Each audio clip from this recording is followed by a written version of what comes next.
200으로 스타트해서 4억 5천 정도 수익을 내고 있고. 형을 알려줬다고. 아, 맞습니다. 그게 어떻게 알려주셨어요? 100만 원으로 시작해서 지금 1억 3천 정도 수익이 되고 있습니다. 15억 정도 올타임 하이 뛰는 것 같아요. 얼마로? 처음 시작했을 때가 3천만 원 정도 있을 거예요. 3천만 원. 15억을 만드는데 기간이 얼마나 걸렸어요? 1,000만 원으로 얼마까지 자산을 일구셨죠? 매달 늘어나고 있어.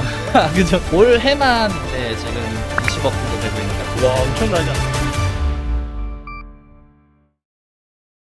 안녕하세요. 코인으로 전업 투자하고 있고요. 네. 카페에서 닉네임 우몬으로 활동하고 있습니다. 안녕하세요. 저는 맨날 보거든요. 뭐 사고 팔았는지 거의 읽는 날이 별로 없어. 손실 날이 거의 없고 승률이 한 20거래일 중에 하루 정도? 오늘 어때요? 요즘 매매는 좀 어떠셨어요? 사실 1, 2월에 장이 너무 좋아서 네네. 3월은 살짝 지금 죽고 있는데 비트만 혼자 독주를 하는 그런 장인 것 같습니다. 그러면 투자의 그 과정, 결과 어떻게 되는지 한번 알려주세요. 일단 투자를 시작하게 된 거는 되게 심플한데 여느 날과 다름없이 인터넷 방송 보고 있다가 페이코인이라는 종목을 보게 됐어요. 근데 그게 하루 만에 800%가 올랐더라고요. 근데 너무 미쳤다. 와, 이런 곳이 있구나. 하루 자고 일어났는데 그 다음날에 또 200%가 또 오르고 있는 거예요. 이거는 지금 해봐야 되겠다 싶어가지고 그렇게 조금씩 하게 된 게 지금까지 오게 됐습니다. 우리 예전에 그 코인 불장 왔을 때 대부분 그때 다 입문하잖아. 이건 못 참겠다. 맞아. 나만 벼락거지 되는 느낌이니까. 그때 입문을 하셔서 어떻게 되셨죠? 그때 이제 입문을 해서 처음에는 마이너스가 크게 났어요. 엄청나게 불장인데 내가 사면은 떨어지더라고요. 돈을 처음에 넣고 왔다가 마이너스 30% 맞고 복수를 하고자 또 돈을 더 넣었는데 일주일 만에 또한 마이너스 40%가 나더라고요. 그때부터 이제 그 복수심에 불타서 공부를 하다 보니 지금까지 오게 되었습니다. 지금 현재까지 5월 19일부터 전업 투자를 시작해서 200으로 스타트해서 4억 5천 정도 수익을 내고 있고. 21년 5월에 시작하셨는데 아직 2년이 채 안 됐는데 200으로 4억 5천이요? 이게 가능합니까? 촬영 적보다 그냥 오늘부터 여기서 나도 코인 할게요. 제가 배우겠습니다.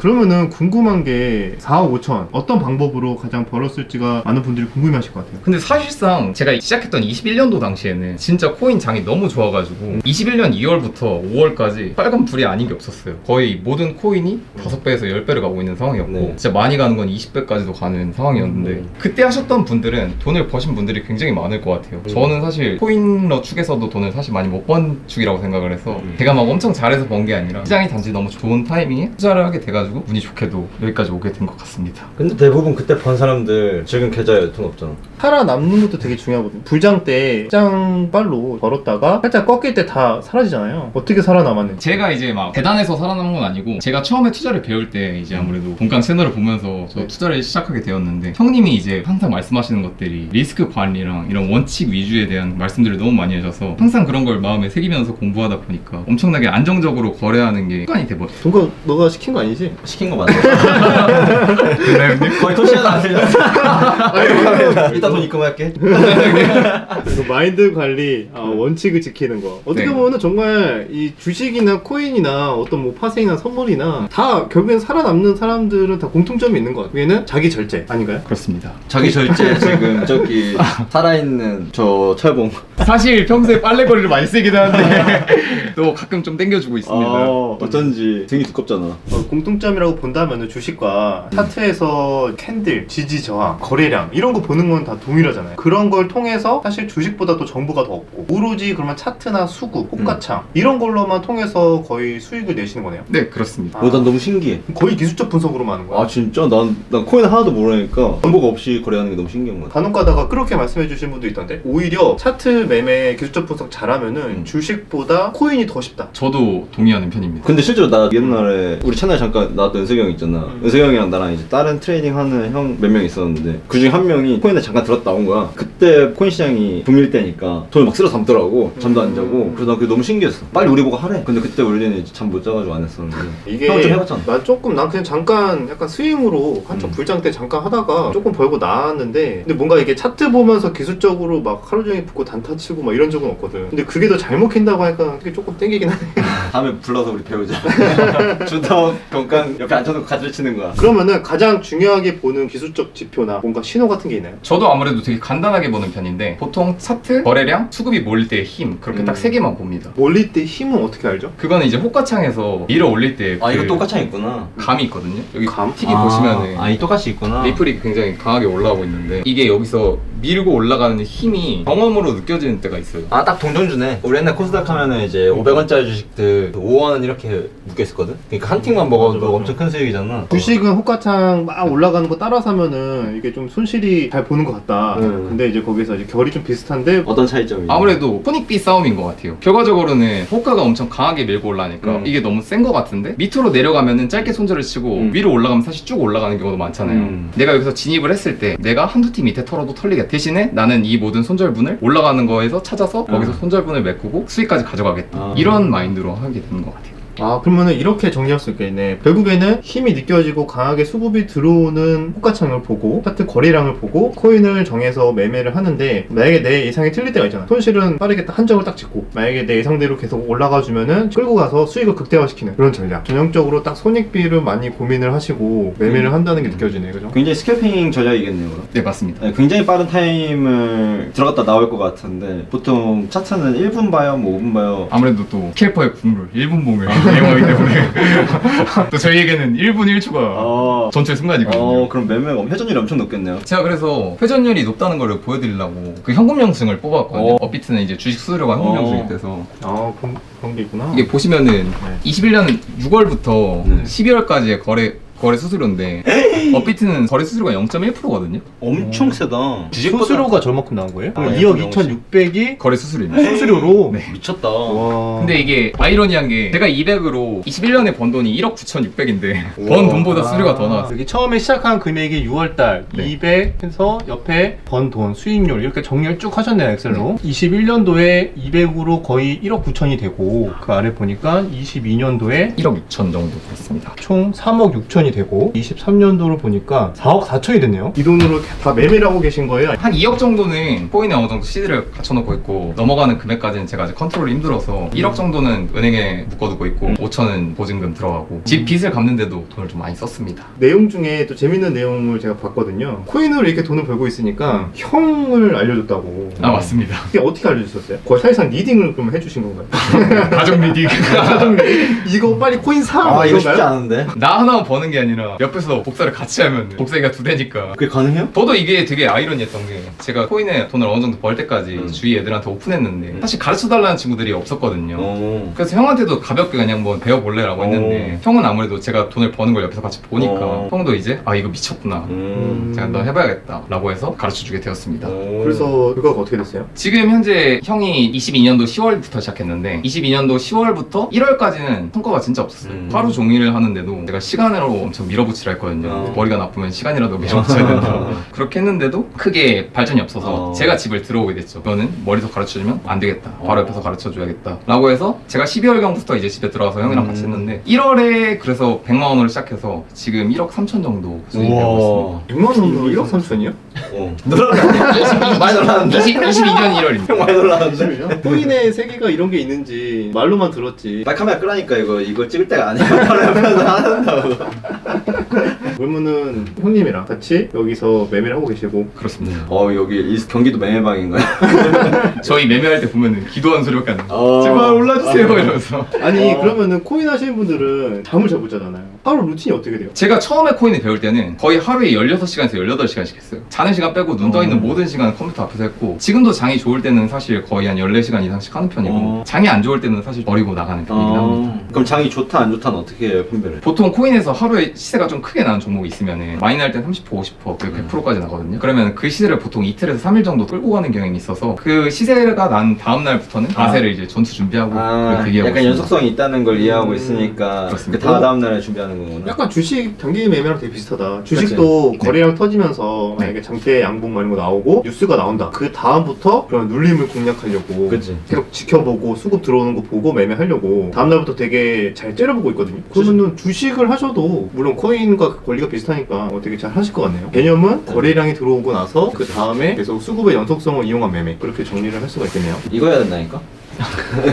너 지금 에코프로 쏠칠 때가 아니야. 이게 더 생산성이 높을 수도 있어. 그래서 매매일지를 보시면은 좀 잘 친 걸로 보여드리겠습니다. 못 친거 보여줘야지. 못 친 거 이번 연도에 지금 3월 시세대인데 보통 시세 보시면은 1월에 4,900 정도 했는데 1월 수익이 4,900.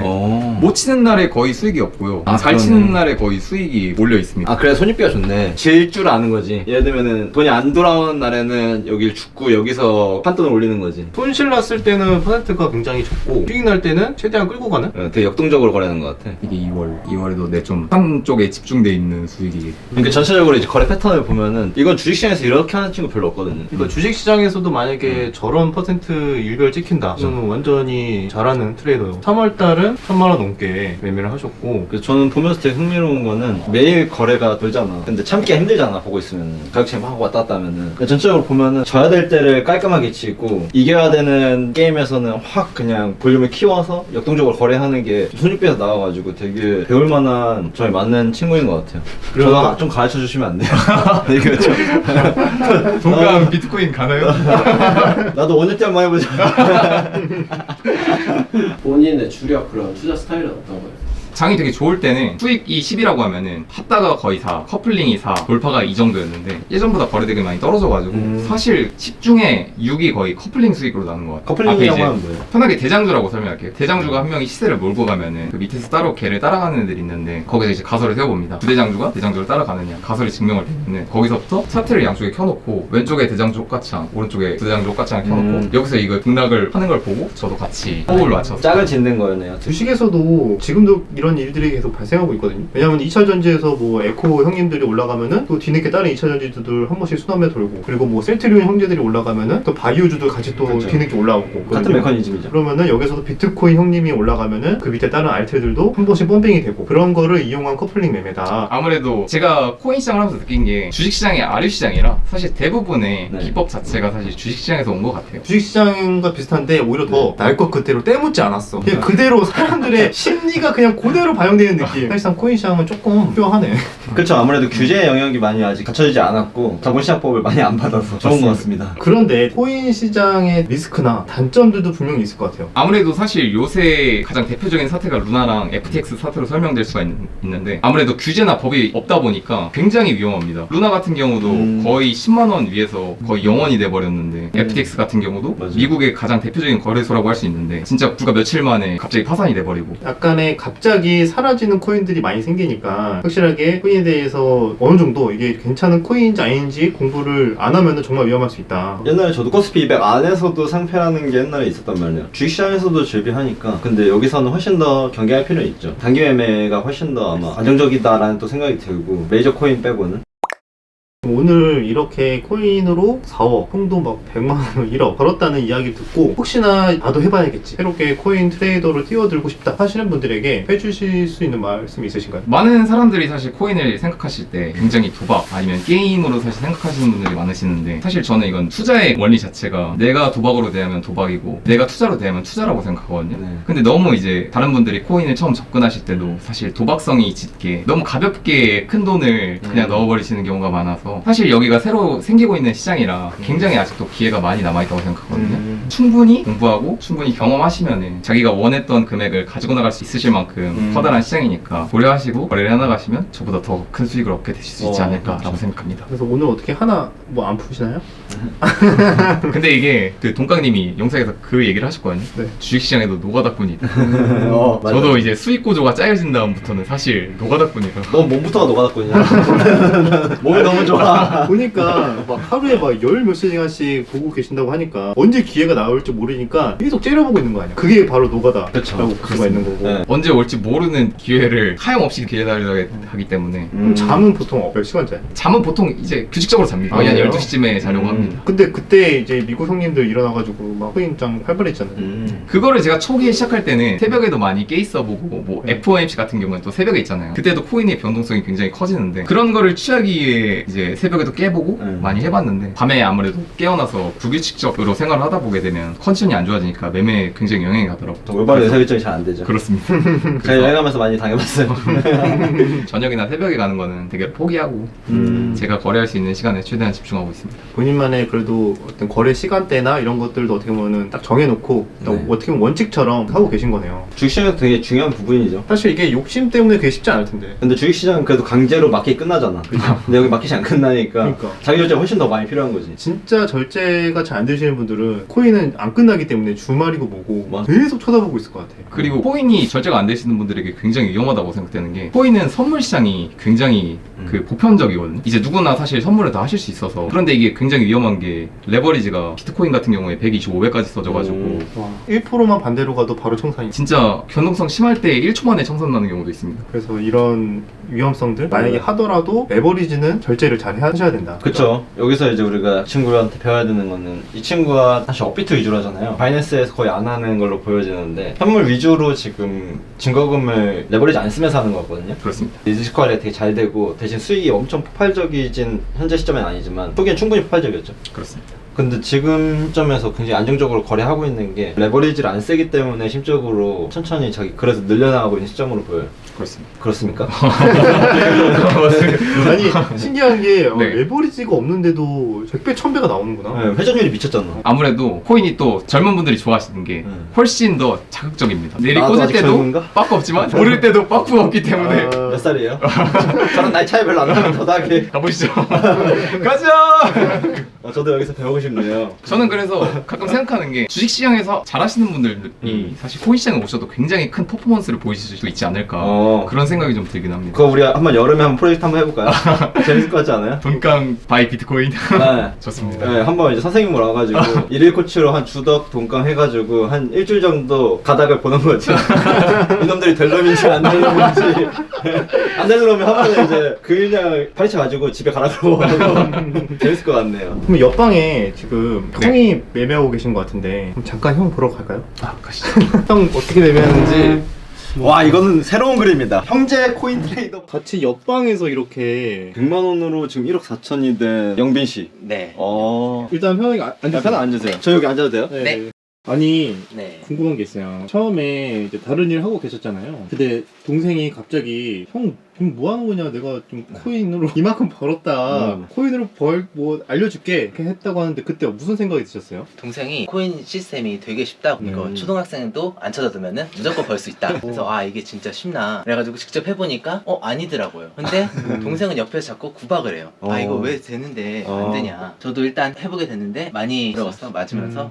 배웠어요. 주로 어려움을 겪었던 부분은 어떤 부분이에요? 이게 뭘 해야 되는지 모르겠는 거예요. 처음에 딱 앉았을 때 뭐가 오르면 뭐가 간다는데 뭐 가는지도 모르겠고 다양한 방법을 계속 알려주는데 적용이 안 되는 거예요. 그 시행착오를 되게 굉장히 많이 겪었어요. 근데 시행착오로 하기엔 되게 짧았잖아요. 작년은 12월에 시작했는데. 바로 1억 버셨던데. 아 재작년이죠. 아 재작년. 네 대신에 짧은 시간 동안 굉장히 세게 얻어맞았어요. 실제로도 맞았어요?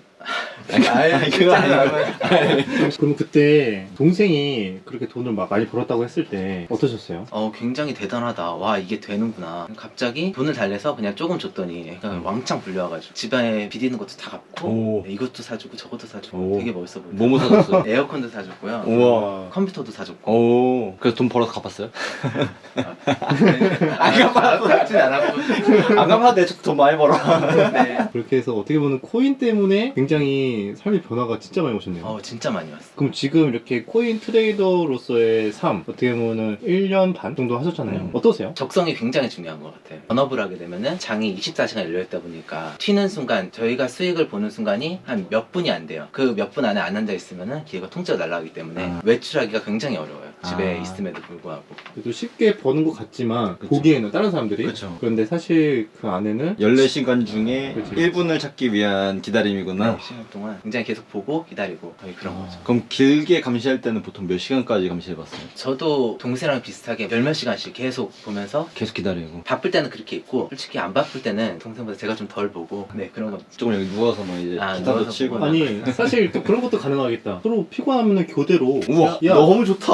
야 나 좀 잘 테니까 펌핑 나오면은 깨워라 약간 이렇게. 오, 이게 불침모 쓰고. 근데 실제로 그런 실제로? 우와, 진짜 불침모 쓰는구나. 너무 생산적이다. 그럼 좋네. 야, 코인 트레이딩 하려면 우리도 같이 우리도 같이 합숙하- 시작했네. 우리도 합숙하자요. 아니 서로 자면서 이제 이 코인 펌핑 되면 나 커플링 매매해야 되니까 그래, 우리 n분의 1에서 베이비시터 따로 모셔주시고. 베이비시터까지. 너무 재밌는데요? 불침번 쓰는구나. 그러니까 불침번 쓰면서 서로 이렇게 신호가 감지가 되면은 바로 알려주고. 네, 와. 몇 분이 안 되니까 그것 때문에 이제 서로 수익이 나면은 고마워하고 그러죠. 우와, 우애가 너무 좋은데요? 전우애보다 더 강할 것 같은데. 근데 만약에 안 알려주고 깜빡 넘어가게 되면은 또 되게 아쉬워하죠. 싸운 적은 없으세요? 이거 저희가 싸우지는 않아요. 아이, 야, 내가 돈 버는데 왜? 내가 깨우라고 했지. 기회는 언제나 오는 거고. 되게 그래도 차분한 스타일이네요. 약간 트레이딩 하시는 데 있어서 혹시 성격이 맞으실 것 같아요. 오히려 저 친구보다 더 성향이 맞을 것 같은데. 저 친구 약간 말가닥인데. 갑자기 1년 뒤에 원업티 돼 있는 거 아니야? MBTI가 어떻게 되세요? 인팁이에요. INTP. 저랑 똑같네요. 네. 저는 그래서 사실상 많이 올라온 스타일이죠. 영훈 씨도 MBTI가 똑같아요? 저 ENTP입니다. 제가 볼 때 이거 1회로 나가기 너무 아까워. 나 형제 트레이더는 처음 봤어, 태어나서. 내가 주식하는 사람 자체 진짜 많이 봤는데, 그 옛날에 여의도에 가족 트레이딩 팀은 있었다? 근데 그쪽에 사위가 막 이렇게 들어와서 트레이더가 되고 막 그랬어. 그 어머니가 원래 전업 투자자였는데, 근데 이제 그런 가족 단위의 팀을 전설로만 듣다가 현실로 이렇게 가족이 트레이딩을 같이 하는 이거 처음 봤어, 한국에서. 외국에는 뭐 더러더러 있다고 들었는데. 아니 우리 사실 주식은 그런 거 있잖아. 주식은 내가 아무리 주식으로 돈을 좀 괜찮게 벌었어도 사실 가족이나 친한 뭐 분한테 선뜻 추천하기가 망설여지거든. 왜냐면 괜히 이게 사실상 뭐 양날의 검 같은 존재라서 자칫 잘못하면 오히려 더 삶이 안 좋아질 수가 있어서, 진짜 동생이 생각했을 때는 코인이 정말 약간 꿀이다, 약간 이렇게 생각을 좀 했던 것 같아. 그죠? 네, 그런 것 같아요. 그리고 진짜로 또 쉽게 생각했던 것 같고. 근데 사실 진짜 쉬운 거는 없지만 네, 맞아요. 없지만 일단 내가 많이 알려줄 테니까 뭐 해보자. 네. 어떻게 보면은 근데 가족이라서 더 믿기 힘들었을 수도 있잖아요. 그래도 이게 실제 결과가 찍히는 게 눈에 보이니까 이게 실제로? 되는구나 이렇게 되는 거죠. 원래는 그 전에 사이 좋았어요? 그 전에도 좋았었는데 좀 어색한 좀. 이제는 진정한 네, 우애. 이제는, 네. 아니 근데 보통 형제들 보면은 형이 많이 괴롭히거나 그치, 그런 게 그치. 있는데 보면은 전혀 그러지지 않았을 것 같아. 맞아. 굉장히 되게 존중해줬을 것 같아. 잘해줬을 것 같아. 네, 잘 해주고. 동생이 할 말이 있는 것 같은데 저건. 어렸을 때 컴퓨터 한다고 맞았습니다. 전 어렸을 때 맞았다고. 맞아. 여기서 이렇게 폭로를 해버리는. 그렇죠. 돈이 깡패입니다. 우리 오늘 한번 좀 이렇게 처음으로 형제 트레이더를 이제 탐방을 왔는데 여러 가지 또 이야기도 많이 듣고 구독자분들도 나름대로 재밌게 보시면서 좀 인사이트도 얻고 좋은 시간이었던 것 같아요. 근데 마지막으로 질문을 드릴게요. 어떻게 보면은 20대, 지금 이제 막 30이시니까 사실상 돈을 많이 벌었을 때는 20대 때 많이 버신 거잖아요. 어떻게 보면은 20대 때 그렇게 큰 돈을 버는 게 쉽지 않을 텐데, 확실하게 그 전에 돈이 없었을 때랑 코인으로 확실하게 돈을 벌고 나서랑 좀 삶의 이 변화나 시간의 좀 생각의 변화? 이런 것들이 어떻게 오셨나요? 저희 집이 실제로 가정환경이 어렸을 때부터 굉장히 어려운 편이었는데 돈에 대한 항상 갈망이 있었거든요. 돈으로서 너무 힘든 상황들이 많이 생기고 돈이 없으면 걱정해야 될 상황들이 너무 많으니까. 그래서 제가 아직까지도 사실 저도 100만 원, 200만 원 정도면은 한 달 충분히 행복하게 살 수 있는 사람이라 그런 소비에 대한 욕심은 크게 없는데, 돈을 많이 벌면서 가장 감사하고 행복한 거는 그런 걱정들을 안 해도 돼요. 이거 돈 쓴다고 해서 어디서 아껴야 되고 어머니는 부양은 누가 해야 되고 내 집은 어떻게 마련해야 되고 이런 고민들이 삶에서 사라지니까 돈을 이제 좀 번다는 게 너무 행복하고 감사해요. 그러면은 이제 그런 변화가 시작됐잖아요. 한 2년 사이에. 네. 이제 30을 딱 시작하는 시점인데, 형 10년 계획은 아니더라도 한 2, 3년 내에 어떤 계획이나 목표가 있는지 궁금해요. 사실 단기적인 목표는 33살까지 한 20억 정도 벌고 싶은 목표가 있고, 그 다음부터는 사실 어느 정도 하고 싶은 일들을 하고 싶어요. 돈으로서 오는 행복들은 어느 정도 제가 하고 싶은 것들이랑 다른 게 많기 때문에 그 정도 돈이 되면은 이제 시간을 온전히 한번 누려보고 싶어요. 아직 한 3년 정도는 더 여기에서 시간 많이 쏟고 돈을 표치를 찍고. 앞으로 3년 정도는 이제 형이랑 계속 불침번 쓰면서 돈을 더 이제 채굴을 한 다음에 그 다음에 좀 뭔가 조금 나를 위해서 온전히 시간을 내가 하고 싶은 거 하면서 여행도 다니고 약간 그렇게 지내고 싶다, 이렇게 정리하면 될까요? 역시 유재수. 매수 기준, 매수 판단에 가장 큰 영향을 미치는 요소가 있다면 뭐가 있을까요?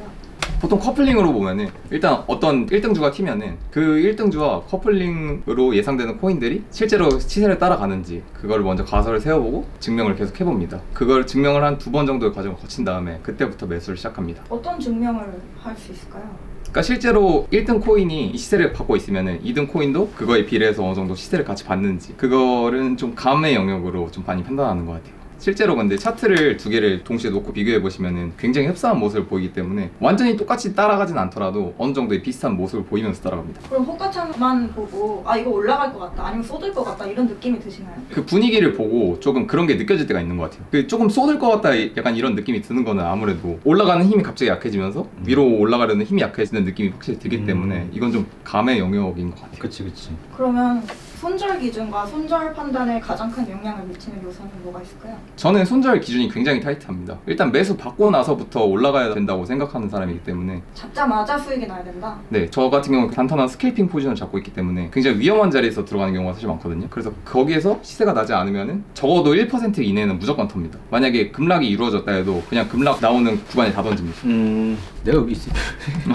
9시 단타를 보통 경주마 매매라고 하잖아요. 네, 그렇습니다. 경주마 매매 무섭지 않은지, 그러니까 말씀하신 단타를 위해서 이렇게 위험한 자리에서 들어가는 매매가 무섭지 않은지, 그리고 설거지의 주인공이 내가 되었을 때 어떻게 대처를 하시는지. 실제로 저점이 엄청 많이 털립니다. 손절도 엄청 많이 당하기도 하고 그런데 한두 틱에서 네. 손절을 할 수 있으면 괜찮은데 설거지 빔이 나올 때 있잖아요. 네. 그럴 때는 어쩔 수 없이 손절을 하시나요? 그렇습니다. 이게 아무래도 1초 싸움이 중요한데 만약에 내가 1초라도 고민을 해서 틱이 만약에 1%만 밀릴 걸 3%, 4% 밀리게 되더라도 거기서 던지는 게 보통 더욱 잘 던지게 되는 경우가 많기 때문에 그냥 한 번에 급락이 나올 때도 무조건 다 던집니다. 오히려 내가 팔았던 가격보다 비싼 가격에 다시 매수 기회가 오면은 다시 매수를 하는 편입니다.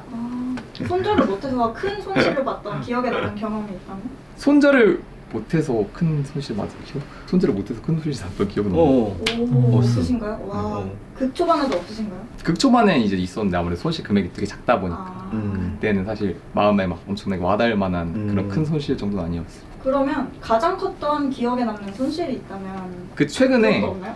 제가 가장 컸던 손실이 원래 마이너스 200만 원이었는데 근래 400만 원짜리 한 번 맞았거든요. 뭐 때문에? 아는 동생이랑 밥을 먹고 있다가 피르마 체인이라는 코인이었는데 센티널 프로토콜이랑 이제 커플링 매매가 굉장히 강하게 이루어지는 코인이거든요. 집에 헐레벌떡 뛰어갔는데 이미 시세는 사실 50% 정도까지 이미 다 나 있어서 너무 늦게 온 거죠. 그래서 어떻게 마지막 그 급락하는 구간 반등을 먹고 한 80만 원 정도 수익 가져갔었는데 거기서 제가 욕심을 절제하지 못하고 가끔 이게 원웨이 하방이 뜨는 때가 있거든요. 그 코인이 실제로 거의 한 40%부터 0%까지 반등 한 번도 없이 내려왔는데 이게 너무 흥분 상태에 있으니까 뛰어오고 이러니까 제 자신을 절제하지 못하고 큰 손실을 보는 마음에 진짜 돌덩이가 한 3일 정도 가는 듯한 느낌이었습니다. 그럼 가장 큰 기억에 남는 수익은? 기억에 남는 큰 수익은 21년 12월 9일 부탁이 아니구나. 아닙니다. 죄송합니다. 2021년 12월 4일인데요. 이날 비트코인이 많이 떨어졌을 때 굉장히 많이 떨어졌었는데 이때 10초 만에 1000만 원 벌었어요. 1억으로. 쇼스구나? 아니요, 이제 그 밑에서 반등 오는 거 해가지고 그래서 그날 하루의 수익이 최대고 아직까지도 최고 수익인데 2,600만 원. 1억으로요? 네. 엄청난 수익이네. 레버리지 120배 썼으면 얼마야? 5조 5억개 아니야? 죄송합니다. 다음부터 풀로 쓰겠습니다. 장난이에요. 레버리 절대 쓰지 마세요.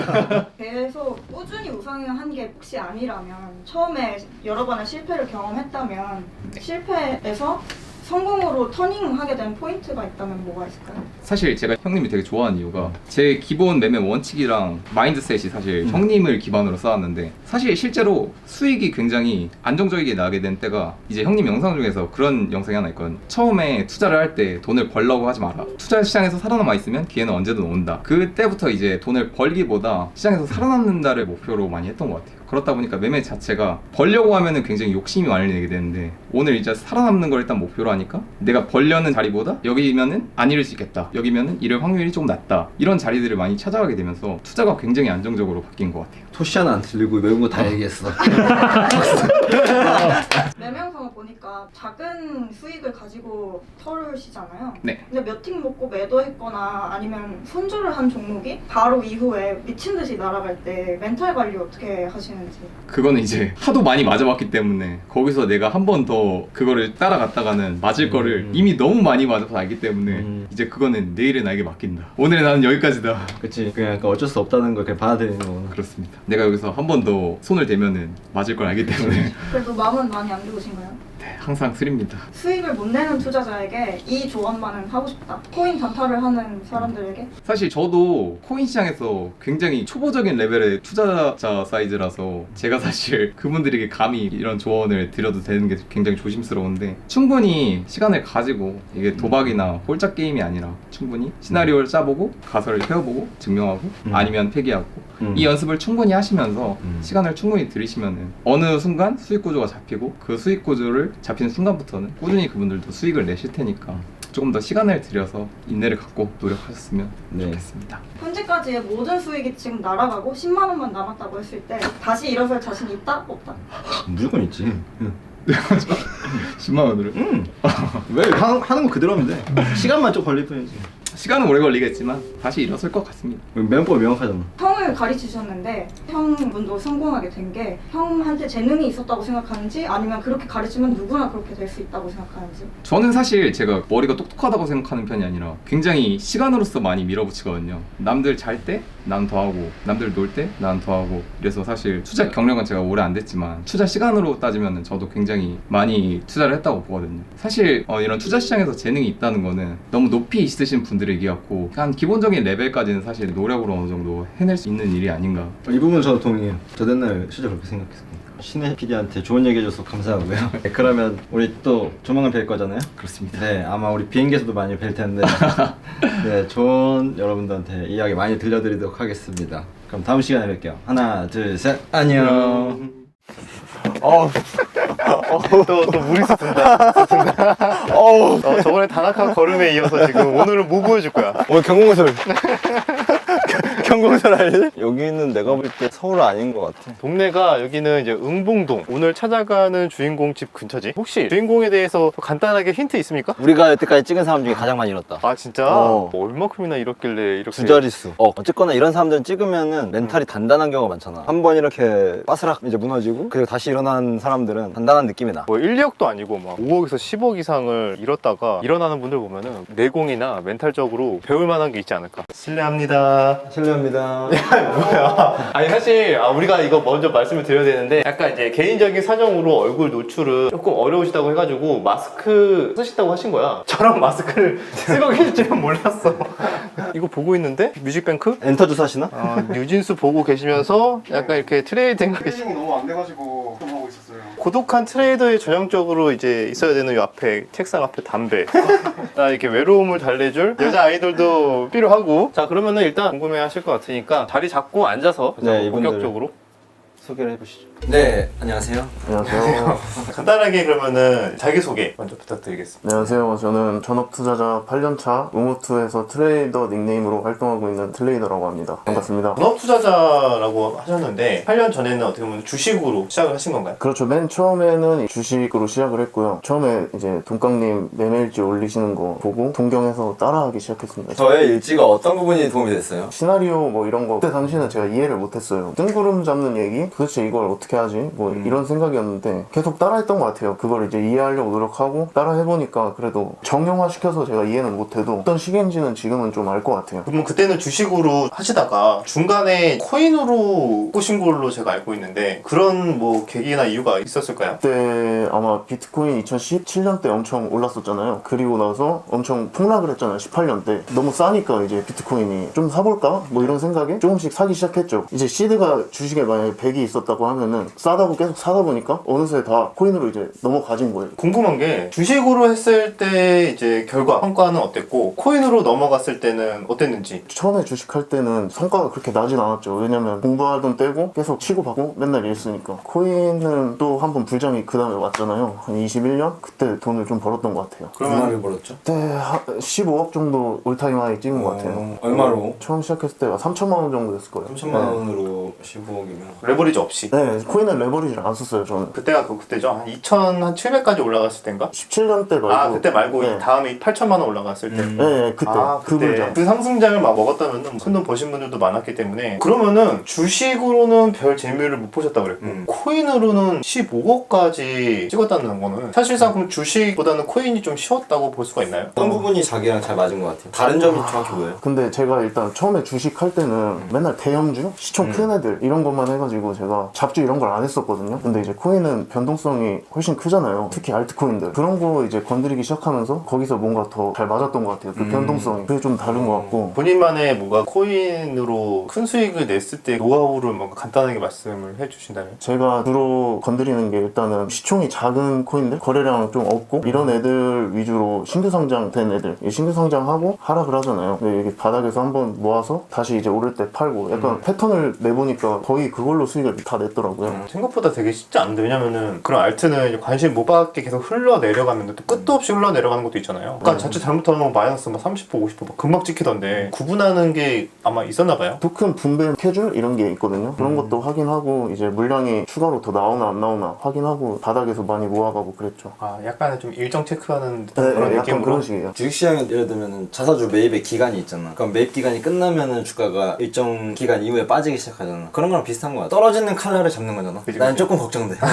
그것도 알트에서 한다는 거는 지금까지 잘 하시다가 알트에서는 또 한번 세게 물려버리면은 굉장히 또 위험할 수 있으니까 이거는 그렇죠. 아마 잘 모르시는 분들은 좀 조심하셔야 됩니다. 이분도 얘기 들어보면은 사실 8년 차잖아. 결코 하루 이틀 차가 아니다. 8년 하신 분이기 때문에 숙련되게 할 수 있는 거고 초심자분들은 절대 따라하시면 안 되는 매매법 중에 하나죠. 그나마 초보자분들, 입문자들은 일단은 정석이 이제 비트랑 거의 이더리움 위주로 보통 매매를 많이 하지. 그러면 제가 듣기로는 그 3천만 원에서 10억을 벌었잖아요. 그 돈이 전부 다 사라졌다고 들었어요. 근데 그 사연 한번 들려줄 수 있나? 코인 시장에 큰 사건 두 개가 있었잖아요. 루나 사태랑 FTX 사태가 있었잖아요. 거기서 이제 대부분의 돈을 다 날린 것 같아요. 그 사태 때문에. 루나가 원래 기존에 갖고 있으셨던 거예요? 아니면은 설마 떨어질 때 약간 핫다 느낌으로 들어가신 거예요? 핫다 느낌으로 들어갔죠. 왜냐면 지금은 뭐 망했으니까 그랬는데 그 당시에 이제 루나의 위치가 어느 정도였냐면 우리나라 큰 증권사로 치면은 그게 이제 하한가 간 건데 이거 망하겠냐 약간 이 느낌이에요. 네. 키움증권이 망하겠냐? 네, 그런 네, 약간 느낌이에요. 그 느낌. 근데 그래서 사실 이제 루나로 그때 당하신 분 너무 많았어가지고. 나는 코인 안 하니까 몰랐잖아. 근데 꼭 코인 하시는 분들이 몇 억씩은 FTX에 날리거나 루나로 날리거나 이런 경우가 다 있더라고. 두 개를 어떻게 보면 다 그러니까. 이제 당하신 거네. 그런 일이 있었으면은 솔직히 다시는 코인 쳐다보기도 싫을 것 같은데. 그래도 네. 기회가 아직 있다고 저는 생각을 해가지고 그리고 사실 그런 마음이 들잖아요. 변동성이 일단 큰 곳에서 기회가 많으니까. 네, 다시 부활을 해야겠다는 생각이 더 컸던 것 같아요. 그때 정말 힘들었을 거잖아요. 그 심정이나 그걸 어떻게 또 극복을 했는지 그런 과정도 간단하게 말씀해 주실 수 있을까요? 아 그때 진짜 반쯤 정신 나갔던 것 같고요. 진짜 한 달? 한 달, 두 달은 진짜 아 어떻게 해야 되지? 약간 조급해지고 그랬던 것 같은데 또 막 안 좋은 일이 그때 막 겹쳤어요. 악재가 막 방 침대 위치도 바꾸고 제가 그런 거 안 믿는데 그런 거 샤머니즘에 바꾸고 의지하게. 네, 맞아요. 그렇게 되더라고요. 이상하게 그렇게 바꾸고 조금씩 하니까 좀 운이 좀 좋아지는 느낌이 들더라고요. 어찌저찌 운이 또 맞고 해가지고 어느 정도 복구는 했죠. 결국 큰 수익을 내는 기간이랑 큰 손실을 이제 입은 기간이 난 궁금한데 3천만 원에 15억을 만드는데 기간이 얼마나 걸렸어요? 그거는 좀 오래 걸렸어요. 왜냐면 18년도에 제가 처음에 들어왔잖아요. 3천만 원으로. 그리고 21년 불장 때까지니까 한 3년 걸린 거죠. 급격하게 또 하락장 오니까 그거는 진짜 얼마 안 걸렸던 것 같아요. 거의 한 7개월? 그때 마음을 추스리고 멘탈을 잡는 데까지는 얼마나 걸렸어요?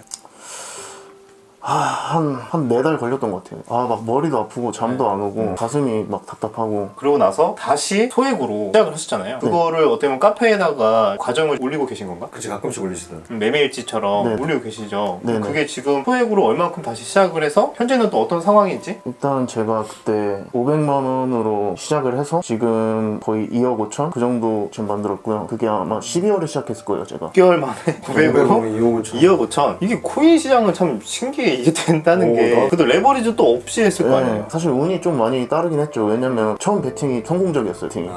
500만 원 베팅한 게 거의 한 8천만 원? 300억 이상인데. 그 다음에는 이제 돈이 커지니까 안전하게 몇 번 하니까 그러니까 이제 이렇게 된 거예요. 그럼 그것도 비슷하게 그렇게 매매하신 거예요? 알트로? 네, 알트로. 제가 그때 방황을 하면서 4개월 수익 났던 패턴이 뭔지 이제 다시 한번 정리를 해봤어요. 그 토대로 다시 마음을 잡고 시작한 거죠. 결국 자기가 뭘 잘해서 돈을 벌었는지 그치. 이제 명확하게 독립을 하는 시기가 오히려 전화위복이 된 거네. 맞아. 슬럼프 걸렸을 때 그렇게 많이 복귀했던 기억이 나. 예전에도 막 갑자기 슬럼프가 와갖고 주식 투자 하시는 분들은 이제 아시겠지만 요즘에 이상하게 계속 막 손실 나는 거야. 내가 그치, 뭘로 맞아. 수익이 됐는지 갑자기 까먹고 막 살아. 그러면은 내가 과거에 이제 매매했던 내역들 뒤져보면서 아 내가 이렇게 잘했는데 왜 지금 뻘짓을 하고 있지?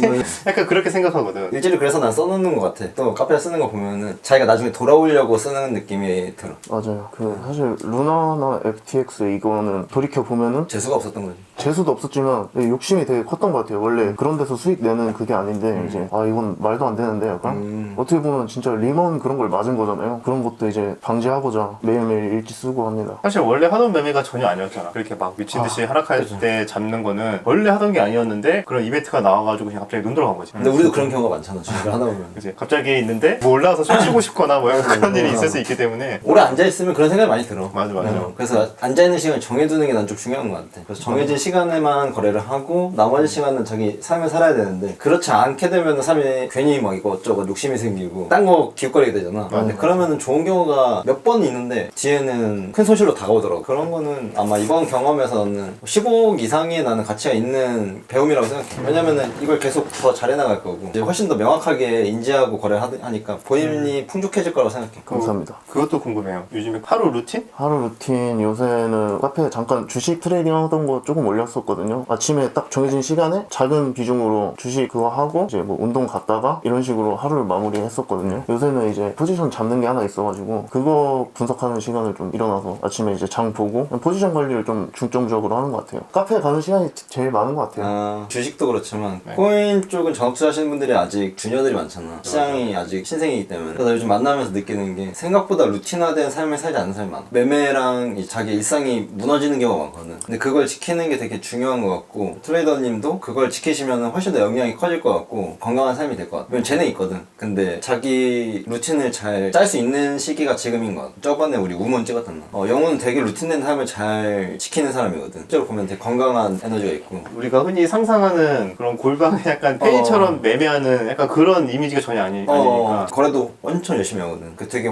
원칙주의자고. 그런 부분은 나도 가서 되게 많이 배울 정도로 되게 좋은 그 루틴을 갖고 있더라고. 아마 훨씬 더 도움이 될 것 같아. 그 매매랑 결코 다른 얘기가 아니다. 우리는 아니잖아. 사실 그 잠깐의 판단 한 번이 저 나비효과처럼 말도 안 되는 다 잃어버릴 수가 있기 때문에 그 순간에 루나를 이제 핫다를 해야겠다라는 그 판단 하나로 굉장히 이제 고생을 하신 거잖아요. 그런 정말 이 트레이더들은 정말 마우스 클릭 하나의 운명이 막 갈리기 때문에 그런 한치의 실수도 안 만들기 위한 본인만의 정말 루틴이나 건강한 정신 상태나 마인드를 계속 끊임없이 연습을 하는 분들이 어떻게 보면 진짜 프로라고 생각이 좀 드는 것 같아요. 열심하겠습니다.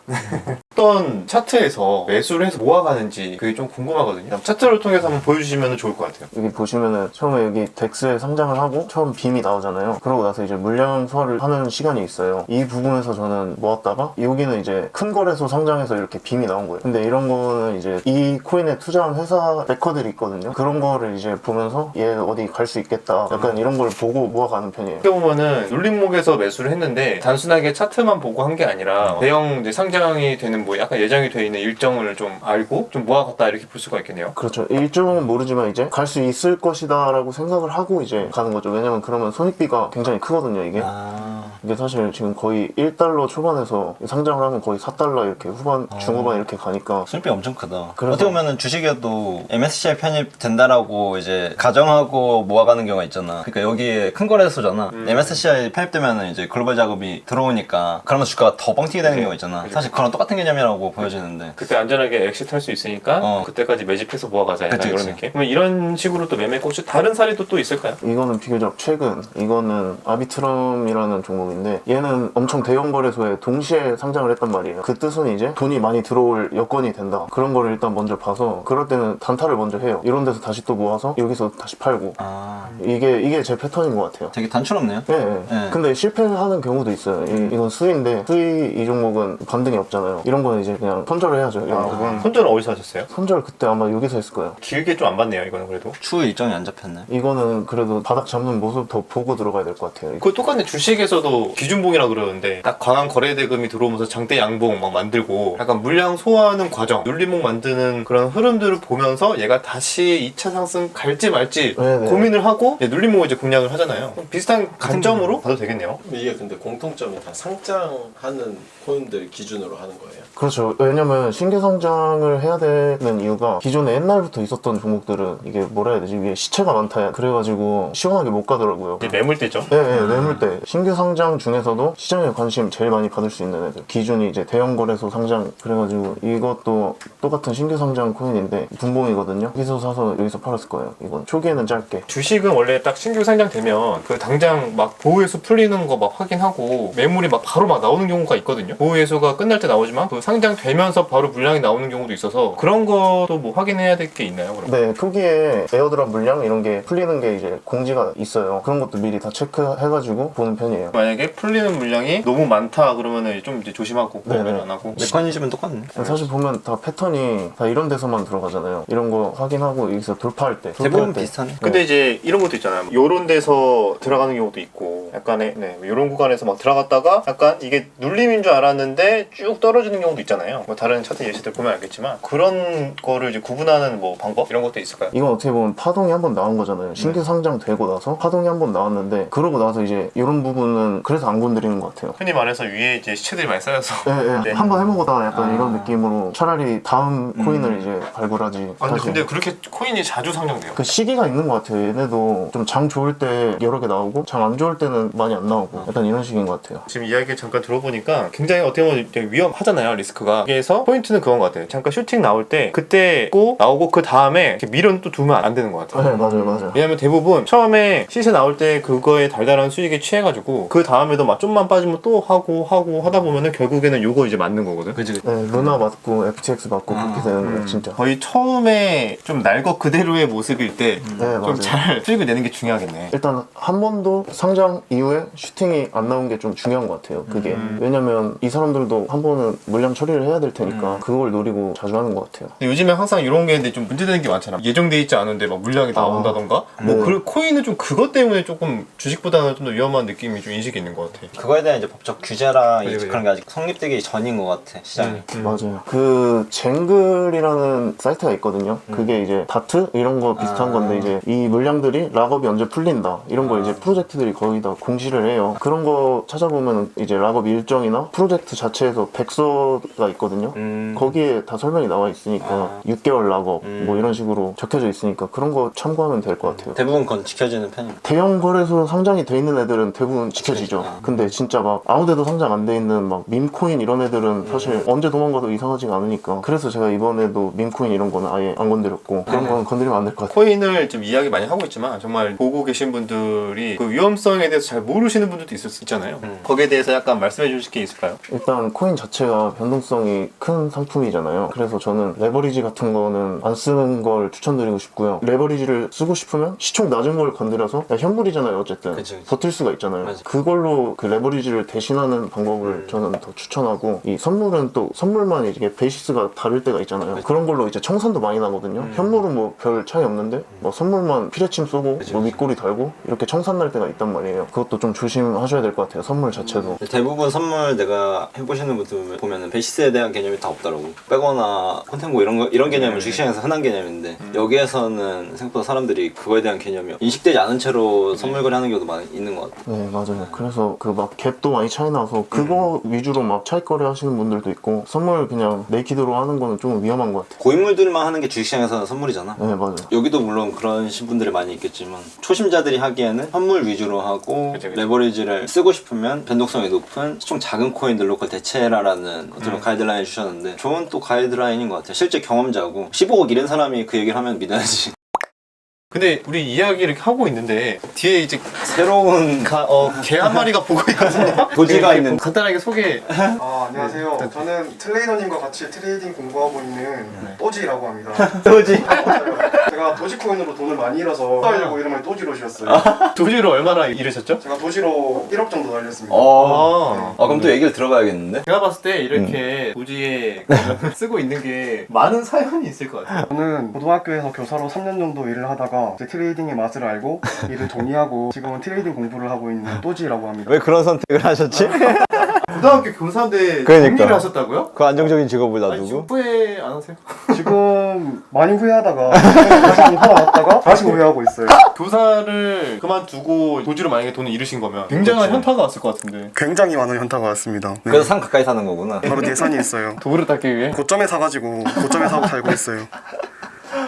근데 어쩌다가 교사를 3년이나 하다가 코인에서 크게 돈을 잃게 되는지 처음 관심사를 딱 갖게 됐어요. 저는 원래 투자에 대해서 굉장히 이제 비판적인 입장을 가지고 있었어요. 인문학 공부를 오래 하기도 했고 또 젊은 나이에 투자를 한다는 게 조금 삶에 대한 무책임인 것 같다는 생각이 들어가지고 근데 제일 친한 친구가 2021년에 대출을 받아가지고 코인을 한다는 거예요. 엄청 말렸죠. 절대 안 된다 하지 마라. 근데 걔가 이제 한 일주일 2주일 만에 제 몇 년치 연봉을 버는 거예요. 그때 눈이 돌아갔죠. 나도 조금 해볼까 하면서 이제 한 달치 월급으로 비트토렌트라는 코인을 샀는데 그게 이제 한 3일 만에 3배 4배를 가는 거예요. 그때부터 이제 아 이거 천직이다. 네 여기다 나의 일이다. 적금이랑 그런 거 다 깨고 이제 코인을 들어온 거죠.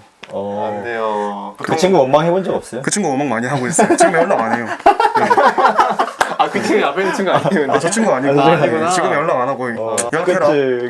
보통 이게 주변에서 누가 돈 벌었다. 맞아. 누가 뭘로 대박이 났다. 그지? 그렇죠. 누가 뭐 집을 샀다더라. 막 이런 얘기 들으면은 그렇다고 해가지고 정말 이 교사까지 그만두시는 거는 정말 과감한 결단이신 네. 것 같은데 학생들도 혹시 알고 있는 게 있나요? 아 저가 이제 교사였기 때문에 공개를 안 하려고 했어요. 주변에 누구도 모르게 하고 싶었는데 근데 제가 수업을 할 때 휴대폰으로 화면을 연결해서 애들한테 수업을 진행했는데 폰 들고 신실에 나왔어요. 교사 휴게실에 앉아가지고 얼마나 올랐나 보는데 옆에서 막 깔깔거리는 거예요. 옆교실에서 무슨 일이지 하면서 애들이 이제 문을 열고 들어오는 거예요. 지금 큰일 났다고 큰일 났다고 하면서 가보니까 지금 제 퍼런 그 계좌가 그 화면에 송출이 되고 있는 거예요. 큰일 났다 이거 진짜 식은땀 흘리면서 바로 껐는데 이미 내가 얼마를 잃었고 지금 얼마를 들고 있고 이런 이야기들이 다 퍼지는 거예요 애들한테. 네, 그때부터 이제 수업을 들어가면 이제 차렷 경례하면 다들 가자 하고 애들이 다들 저보고 이제 저는 랄로라는 분을 몰랐는데 랄로라고 부르고 애들이 그때부터 많이 힘들었습니다. 랄로 선생님이었어. 거의 애들한테 조롱을 받으셨는데. 조롱을 많이 그치, 받았어요. 내가 고등학생이어도 나 그럴 것 같아. 아니, 제가 먹었으면 땄으면은 이제 조롱 당해도 되는데 이러는데 그러니까 너무 화가 나더라고요. 그때부터 이제 선생님이 땄으면이 뭐야? 아 죄송합니다. 선생님. 아 죄송합니다. 제가 부의 재분배를 했습니다. 그때. 이거 쇼츠로 쓰고 싶은데? 이거 초반에는 저도 이제 코인 투자를 해서 꽤 많은 돈을 벌었어요. 트레이딩에 나도 재능이 있나 생각이 들어서 일을 그만두게 됐죠. 처음에 그럼 얼마를 벌게 됐어? 저는 첫 트레이딩을 300만 원으로 시작을 해서 비트토렌트라는 종목으로 1000만 원 이상을 벌어서 거기다 제 적금을 깨고 이것저것 해서 3000만 원으로 다시 트레이딩을 시작했어요. 3000만 원으로 한 2억 5천 정도까지 2021년 불장에 갔다가 그 뒤로 2021년 희대 5월 사건 부처님 오신 날이라고 들어보셨습니까? 부다빔. 네, 그날 비트코인이 하루 만에 반토막이 나고 그날에 이제 거의 대부분의 시드를 잃어버렸죠. 그때 다 거의 다 이러신 거예요? 네네네. 역사적인 날이라고 그렇죠. 칭하던데. 저기 앞에 친구 약간 좋아하는 것 같은데. 네. 저도 그날 한강에서 피자 먹다가 청산당했거든요. 두 배 넘은 청산당했어요. 근데 그날 분위기가 좋았어요. 제가 부처님 오신 날 전날 그 전날까지도 한 10% 이렇게 비트코인이 빠졌거든요. 그럼 제가 그걸 잡으면 또 한 10% 먹는 거예요. 빠졌다 반등하다가 반복했거든요. 근데 부처님 오신 날도 아침에 샤워를 하는데 10% 빠진 말림이 드는 거예요. 기회다 인생을 바꾸자. 마진으로 들어갔어요. 그걸 10배 롱을 잡아가지고 근데 그게 계속 빠지는 거예요. 처음에 1000만 원을 들어갔는데 물을 계속 타도 계속 빠지는 거예요. 큰일 났다 이거. 근데 이제 이미 5천만 원, 6천만 원, 7천만 원 올라가니까 시드가 그냥 살려야 되겠는 거예요. 그래서 지금 쓰고 얘기하니까 너무 웃긴다. 웃으면 안 되는 거 이거 슬픈 이야기인데 슬픈 이야기인데. 제가 이거 살려야 된다. 제 아들이 물려줄 거라고 절대 안 건드릴 거라고 하던 리플이 한 2천만 원치 있었거든요. 근데 이제 바이낸스에서 청산 당할 위기에 오니까 아들아 미안하다 하고 그 돈을 땡겨와서 물을 타고 또 타는데 결국 이제 그날 1억 5천이 터졌죠. 네. 그치, 이런 날이 있지. 역시 물타기랑 레버리지, 국룰이지. 항상 청산은 그치? 반성하고 있습니다. 요즘에는 안 해요? 지금은 마진 거래는 이제 일절 안 하고 원칙이 생겼구나. 그렇죠. 네. 그러면 혹시 교사가 되시고 지금까지 이 과정들을 부모님도 알고 계신가요? 아 부모님도 알고 계시죠. 마지막 6개월 정도 부모님이 많이 설득을 했어요. 제가 이제 이 일을 그만두고 새로운 영역에서 좀 더 큰 돈을 벌어보고 싶다. 그래서 내 삶에 의미 있다고 생각하는 것들을 좀 도전해보고 싶다. 그런 식으로 이제 설득을 드렸는데 처음에 당연히 반대하셨죠. 그죠. 네, 엄청 오랫동안 반대하셨고 제 주변에 많은 같이 공부했던 분들이나 선생님들도 많이 반대하셨어요. 근데 부모님 같은 경우는 제가 이제 돈을 벌어가지고 용돈을 지금까지 상상할 수 없을 정도로 드리니까 바로 이제 쇼앤프루브가 되는 거죠. 네, 그래서 이제 허락을 해주셨고 우여곡절 끝에 일을 그만두게 됐죠. 지금은요? 지금은 이제 부모님도 많이 맨날 전화 오시면 왜 사서 고생을 해가지고 그렇게 힘들게 공부해서 해놓고 왜 그랬냐. 네, 전 듣기 싫다 그러고. 네. 용돈도 많이 못 드리고 있어요. 다음에 어머님 용돈 드리기 컨텐츠 한번 하고 어머님 전화통화 연결 한번 하자. 지금 전화해볼까요? 이제 앞으로의 이제 계획도 좀 궁금한 것 같아요. 저는 트레이딩이란 시장에 들어온 이유가 이 많은 돈이라는 게 제 인생을 가치 있게 하고 의미 있게 하는데 도움이 된다라고 생각해서 돈을 많이 벌어오고 싶어서 이제 들어온 거거든요. 근데 막상 트레이딩을 하니까 저는 트레이딩이 사실은 되게 심오한 작업이라고 생각하는데 일반적으로는 되게 직관적이고 즉흥적으로 트레이딩을 하는 것 같아요. 차트가 오르면 기분이 좋고 떨어지면 절망스럽고, 근데 이런 1차원적인 차트에 대한 반응이 제 삶에 좀 많이 전이가 되는 것 같거든요. 그냥 평상 생활을 할 때도 어떤 게 더 의미 있는 것인가에 대한 고민을 하거나 책을 읽거나 이런 것보다는 좀 1차원적인 만족감에 만족을 하고, 이런 게 좀 되게 슬픈 일인 것 같아요. 근데 제가 원하는 삶도 아니었고 사실 제가 1억을 벌든 10억을 벌든 그게 중요한 건 아니잖아요. 내가 그 1억과 10억으로 무엇을 할 거고 어떤 의미를 만들 것인가, 그게 훨씬 중요하다고 생각하는데 지금은 이제 좀 그게 없어진 것 같아요. 이런 인문학도가 아니 그 전공 도박 많이 들어왔어. 아니 무슨 과목이 어떤 나 너무 이거 과목이었죠? 블랙 코미디 같아 지금 상황이. 이거 원래 과목은 한문이었습니다. 한문 선생님이었어. 제가 공자 맹자 굉장히 많이 읽었고요. 사서 삼경에 능한. 인문학자가 여기 도박판에 와가지고 너무 블랙 코미디다. 그래서 지금 트레이딩의 목표는 네. 단순히 얼만큼 돈을 벌겠다는 것보다 돈을 벌어서 내 삶에 어떻게 의미 있게 쓸 수 있을까에 대한 답을 찾고 싶어요. 이거 진짜 중요해요. 네. 그 트레이딩 하는 분들이 사실 맨날 등락 이런 것만 보다 보면은 오로지 돈밖에 생각이 안 나. 돈이 인생의 진리고 네. 돈만이 올라가면 기분 좋고 아니면 막 기분 나쁘고 네. 그렇게 살게 되는데 진정한 그런 삶의 가치관에 대해서 좀 생각을 하는 것도 되게 좋은 것 같아요. 네. 아, 넌 너무 웃긴 것 같아. 인생의 의미를 찾고 싶어서 고민하다가 지금 아니 여기 완전 돈이 깡패인 시장이잖아. 그렇죠. 여기는 돈이 진짜 깡패고 돈을 네. 벌기 위해서 하는 모든 행위잖아. 거기서 의미를 찾는 것도 웃기고. 아니 원래 아이들을 이제 교육을 하면서 좋은 이제 의미로 삶을 살고 계셨는데 갑자기 그 가치관이 돈 맛을 이제 살짝 그렇죠. 코인을 보면서 돈으로 왔다가 지금은 다시 한 번 더 고민하는 시기. 돈으로 어떻게 살아야 될 것인가. 지금은 이제 돈이 좋아요. 돈이 너무 좋아서 큰 돈을 벌고 싶은데 네네네. 그게 목적이 될 수는 없잖아요. 가치 있는 일을 하기 위해서는 돈이 필요하다라는 걸 이제 지금 진행하고 계신 거죠. 네, 맞아요. 제가 계속 웃는 게 얘가 눈이 돌아가 있어가지고 그냥 보기만 해도 웃겨서 표정이 웃는 거라서. 있었으면 진지해졌을 텐데 표정이 안 나오니까 지금 모든 게 그냥 블랙 코미디 같아. 저는 굉장히 진지하고 어둡게 말씀드렸는데 계속 웃어가지고. 저는 이제 내용보다도 약간 이제 표정이 웃겨가지고 네. 굉장히 저는 미래가 궁금하다. 또진님의 1년, 2년 뒤가 궁금한 사람은 제가 인터뷰하면서 드물거든요. 궁금한 사람이 별로 없는데 감사합니다. 너무 네. 재밌는 사람인 것 같아. 캐릭터도 미쳤다 근데. 또지. 오늘 촬영을 두 분이랑 우리가 해봤는데 사실 너무 웃겼고 어쨌든 우리가 촬영을 왔잖아요. 두 분이 저희를 초대해 주셨는데 그 부분에서 만족스러우셨는지 이 시간이 저는 궁금한 것 같아요. 저는 사실 그 여쭤보고 싶었던 부분도 많고 그랬는데 직접 실제로 동감님, 주동님 뵈니까 저는 만족스럽습니다. 우리 이제 구독자분들에게 혹시 하고 싶은 말 있으신가요? 저는 일단 레버리지 절대 쓰지 마시라고 당부를 부탁드리고 싶어요. 저도 오늘 화면에서만 보던 두 분을 실제로 봐서 너무 기분이 좋았고, 또 앞으로 트레이딩 하는 데 있어서 많은 팁을 얻은 것 같아서 특히 마인드셋 부분에서 많은 팁을 얻은 것 같아요. 그래서 정말 감사하다는 말씀 드리고 싶고, 전국에 계신 트레이더 여러분, 전번은 반드시 승리하지 않을 수도 있습니다. 조심하십시오. 전번은 큰일 나요. 예. 손절을 잘하자. 손절을 잘하자. 반갑습니다. 누구시죠? 저는요, 코인하는 남자들이라는 유튜브 채널 많이 뜨고 있는데 혹시 들어보셨어요? 많이 들어봤어요. 많이 들어봤어요. 좋아요. 저는 또지라고 합니다. 저에 대한 자세한 설명은 오늘 강의를 통해서 한번 풀어나가보도록 하겠습니다. 그 전에 이력을 먼저 알려주셔야 되잖아요. 이력이요? 제가 누군지 알고 여기서. 네. 대학을 졸업하자마자 학교에서 한문을 가르치는 한문교사로 일을 했었어요. 고등학교 때? 네, 고등학교 선생님이었죠? 고등학교 선생님으로 3년 동안 일을 하다가 조금 더 큰 시장, 뭔가 내 역량을 더 발휘할 수 있는 시장이 없을까를 고민하다가 블록체인이라는 새로운 시장을 알게 되고 내가 이 시장으로 뛰어들어 보고 싶다라는 생각으로 이제 일을 그만두고 지금 이제 블록체인 시장에서 일을 하고 있는 20대 투자자입니다. 오늘 바로 한번 이야기를 시작해 볼 건데 오늘 제가 여러분들이랑 나누고 싶은 이야기는 코인에 대한 이야기예요. 코인 하면 사람들이 일반적으로 떠올리는 이미지가 있잖아요. 어떤 이미지가 떠오르나요? 스캠. 도박. 좋아요. 네. 탈중앙화. 와, 역시 주식 유튜버 3년이면 나스닥을 읊는다는 말이 있던데 탈중앙화 바로 나오잖아요. 전 몰라요, 근데. 그래서 사람들이 일반적으로 코인 하면 투기적인 광풍 많이 떠올리는 것 같아요. 맞아요. 네, 일반적으로는 그런 광풍의 이미지로 이 시장을 바라보지만 제가 믿는 바는 블록체인이라는 이념 뒤에는 굉장히 거대한 철학과 아이디어가 숨겨져 있다고 생각을 해요. 저는 오늘 여러분들이랑 하고 싶은 이야기는 그 철학과 아이디어에 대한 이야기입니다. 내가 블록체인 시장에서 큰 돈을 버는 비법 이런 이야기가 아니라서 실망하실지 모르겠지만 이 아이디어에 대한 접근도 돈을 버는 것만큼이나 굉장히 짜릿한 일일 수 있으니까. 그럼 저 일어나도 되나요? 네. 안 돼요. 네, 바로 한번 가보시죠. 여기 가면 돈 벌 수 있다는데. 네.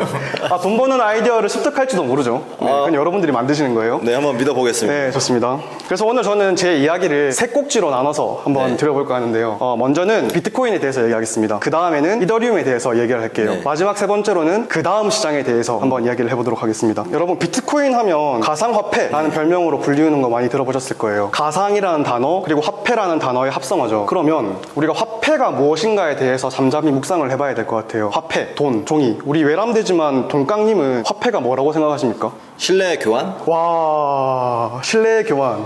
어차피 종이 자체는 크게 물질적으로 사물로서 의미가 없으니까 네네네. 이제 가치의 교환이고 가치는 또 신뢰에서 기반하지 않을까라는 저만의 그냥 화폐를 정의하는 방식. 아니, 제가 할 말을 다 하셨어요. 그러면 저 일어나면 아니요, 일어나지 마세요.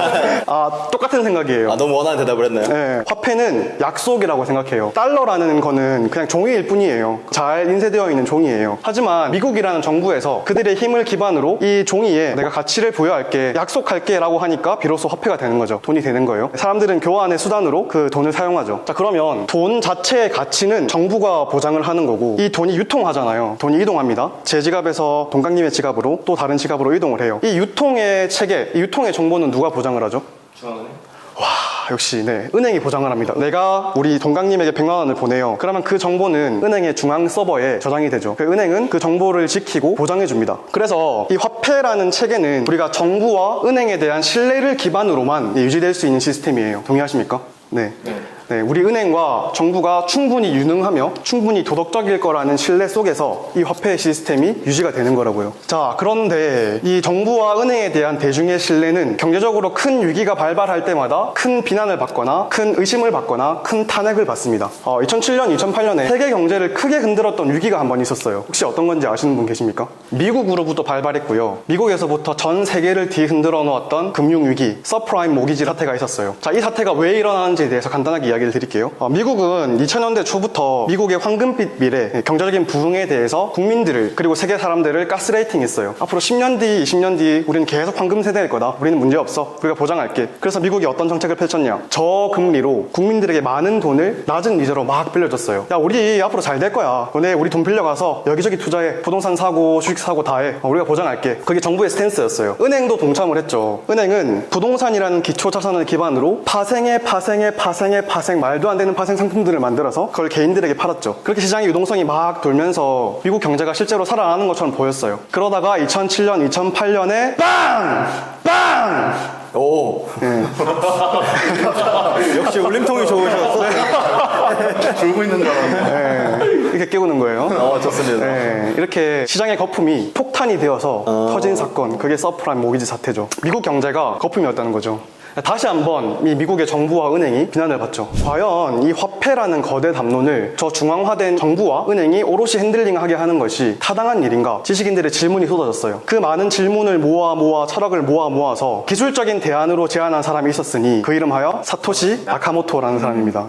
그가 2008년 10월에 비트코인 P2P 전자화폐 시스템이라는 제목의 논문을 발표했어요. 이를테면 이것은 비트코인의 백서라고 할 수 있죠. 그 논문에 담겨있는 핵심 사상을 간단하게 설명드리자면 이렇습니다. 더 이상 중앙화된 어떤 조직이 이 화폐라는 거대 담론을 핸들링하는 것은 지속이 불가능하다. 이제는 중앙화되어 있지도 않으며 누군가를 신뢰해야만 유지될 수 있는 화폐 시스템이 아니라 이 두 가지 이념으로부터 벗어난 새로운 화폐 시스템이 필요하다. 그게 비트코인이다. 이렇게 얘기를 합니다. 그러면 기술적으로 이게 어떻게 가능하냐? 그것도 간단하게 설명을 드릴게요. 자, 기존의 은행 시스템, 기존의 화폐 시스템, 제가 예를 들어서 동강님에게 100만 원을 보내요. 그럼 내가 100만 원을 동강에게 보냈다라고 하는 정보는 은행의 중앙 서버에 저장이 되죠. 은행에서는 그 서버에 있는 정보를 안전하게 지키고 그 다음 거래들의 근거 자료로 사용합니다. 자, 그런데 누군가가 질문해요. 만약에 은행이 충분히 유능하지 못해서 그 정보를 해킹당하면 어떻게 할 건데? 또 만약에 은행이 충분히 도덕적이지 못해서 고객들의 자금을 함부로 유용하고 그 정보에 대해서 숨기면 어떻게 할 건데? 그런 질문을 해요. 사토시 나카모토가 그런 질문을 했어요. 그래서 이제 대안을 제시합니다. 야, 우리 돈의 유통이라는 정보를 중앙 서버에만 둘 게 아니라 이 생태계에 참여하는 모든 사람들이 그 모든 유통 정보를 나눠 가지자. 비트코인이라는 생태계에 들어와서 내 컴퓨팅 시스템을 참여하는데 쓴 사람들이 모든 거래 정보를 다 나눠 가지자. 그래서 누군가 함부로 그 정보를 조작하지도 못하고 그 정보를 부정하지도 못하게 그렇게 이용을 하자. 이 블록 모든 블록의 정보를 하나의 체인으로 묶어서 정보 저장 시스템으로 이용하자라고 하는 게 블록체인의 기본 골자입니다. 그렇게 비트코인이 만들어졌어요. 자, 그러면 돈의 유통은 이렇게 되는데 우리 매년마다 달러도 그렇고 원화도 그렇고 새로운 유통량이 발행이 되잖아요. 올해는 얼마나 더 많은 달러를 발행할 것이며 원화는 어떠한가, 그거를 누가 결정을 하죠? 중앙은행, 중앙정부가 결정을 하죠. 그런데 만약에 정부가 충분히 유능하지 못해서 그 추가 발행분의 화폐가 우리 경제에 어떤 영향을 미칠지 정확하게 진단하지 못하면 어떻게 할 건데? 또 만약에 정부가 충분히 도덕적이지 못해서 이 개개인의 경제적인 이익을 충분히 반영할 수 있는 방향으로 정책을 수립하지 않으면 어떻게 할 건데? 라고 또 이 사람이 질문을 했어요. 그래서 대안을 제시합니다. 이제는 이 신규 발행의 화폐를 중앙화된 그 누구도 핸들링하지 못하도록 기존의 알고리즘대로, 기존의 체계대로만 발행되는 시스템으로 만들겠다. 그래서 비트코인의 발행량은 2100만 개로 고정되어 있고요. 기존에 정해져 있던 알고리즘대로 그 속도에 따라서 발행될 뿐입니다. 4년에 한 번씩 반감기라는 걸 거쳐요. 네, 올해 만약에 50개의 비트코인이 발행되었다면 4년 뒤에는 이제 그 양이 25개로 줄어드는 겁니다. 계속 반복이 되고 있고요. 자, 이게 비트코인의 기술적인, 기본적인 원리입니다. 근데 칠판은 무슨 용도인가요? 저는 근데 원래 판서를 거의 안 했어요, 학교에서. 근데 판서 스타일 아니에요? 판서하면 애들이 자고 내 말에만 집중해라, 너네 귀만 열어라, 그렇게 하는 스타일이어가지고. 자, 그렇게 비트코인이라는 시스템이 출발을 했습니다. 저는 감히 이렇게 말하고 싶어요. 이 비트코인이 가지고 있는 시스템과 철학은 기존의 화폐 구조에 대해서 아주 혁명적인 대안을 제시한 그런 시스템이다 라고 이야기를 하고 싶어요. 자, 여기까지가 비트코인에 대한 이야기입니다. 저는 감히 비트코인을 화폐에 대한 혁명이다 라고까지 정의를 했어요. 자, 근데 우리가 실제 세상에서 돈을 사용할 때 내 지갑에 있는 돈이 아무 이유 없이 다른 지갑으로 옮겨지는 경우는 거의 없습니다. 예컨대 내가 자판기에 가서 내 돈을 집어넣어요. 왜 집어넣습니까? 이 자판기가 나에게 커피를 주니까. 네, 우리가 이걸 인과관계라고 부르잖아요. 돈이 이동하는 건 대부분 이 인과관계 속에서 일어나는 그런 행위잖아요. 우리가 실제로 화폐를 사용할 때는 대부분 이런 인과관계 속에서 화폐를 사용하는데 우리는 이러한 인과관계를 계약이라고 부릅니다. 네, 영어로는 컨트랙트라고 하죠. 비트코인이 화폐 자체에 대해서는 탈중앙화, 무신뢰성을 이룩했다고 치자. 하지만 우리가 실제로 화폐를 사용할 때는 대부분 이 계약이라는 굴레 속에서 우리가 화폐를 사용하는데 계약은 어쩔 수 없이 또 중개자가 필요해요. 예를 들어서 내가 스타벅스에 가서 5,000원 냈어요. 커피 마시려고. 근데 얘네가 커피를 안 줘요. 그럼 어떻게 돼요? 어떻게 해야 돼요? 스타벅스 쇼쳐요? 가장 좋은 방법이죠. 네. 어떻게 하냐? 한국소비자원 있잖아요. 한국소비자원이라는 강력한 힘을 가진 그리고 믿을 만한 중개자가 있습니다. 거기 신고하면 되죠. 내가 커피 먹으려고 5,000원 냈는데 얘네들이 커피를 안 줘요. 얘네들 조져주세요. 이렇게 할 수 있잖아요. 그러니까 모든 계약들은 강력하고 믿을 만한 중개자가 존재할 때 그 계약의 의미가 훨씬 더 잘 실현되더라라는 겁니다. 이 비트코인의 기본 이념 자체가 중간에 믿을 만한 존재를 끼는 것, 이걸 없애야 된다가 기본 이념이잖아요. 그래서 비트코인이라는 돈을 만들었잖아요. 이 돈을 사용하려고 보니까 또 이 중개자가 필요한 거예요. 그래서 이 문제를 많은 사람들이 지적을 했어요. 이 문제에 대해서 깊이 있는 고민을 했던 고등학생이 한 명 있었으니 네, 그 이름하여 비탈릭 부테린이었습니다. 네, 그 사람도 비트코인에 대해서 의문을 가지고 있었습니다. 결국 이 비트코인을 사용하는데 중개자가 필요하다. 이걸 어떻게 고치지? 막 오랫동안 고민을 했어요. 그러다가 떠올린 거죠. 야, 비트코인은 이 모든 블록에 거래 정보를 나눠서 저장하는 거지만 그러면 이 블록에다가 거래 정보 말고 그 거래 계약서를 나눠서 저장하면 누구도 그 기존의 계약서를 부정하지도 못하고 조작하지도 못할 거 아니냐. 그런 아이디어를 제안한 거예요. 내가 자판기에 내 돈을 넣으면 자판기는 커피를 준다라는 이 알고리즘을 코드화해서 그 코드를 블록에 심는 거예요. 모든 블록은 그 코드에 따라서만 행동하게 하는 거예요. 더 이상 중개자가 필요하지 않은 그런 계약의 형태를 스마트 컨트랙트라고 부르는 거예요. 이 스마트라는 이름은 아무데나 붙일 수 있는 게 아니에요.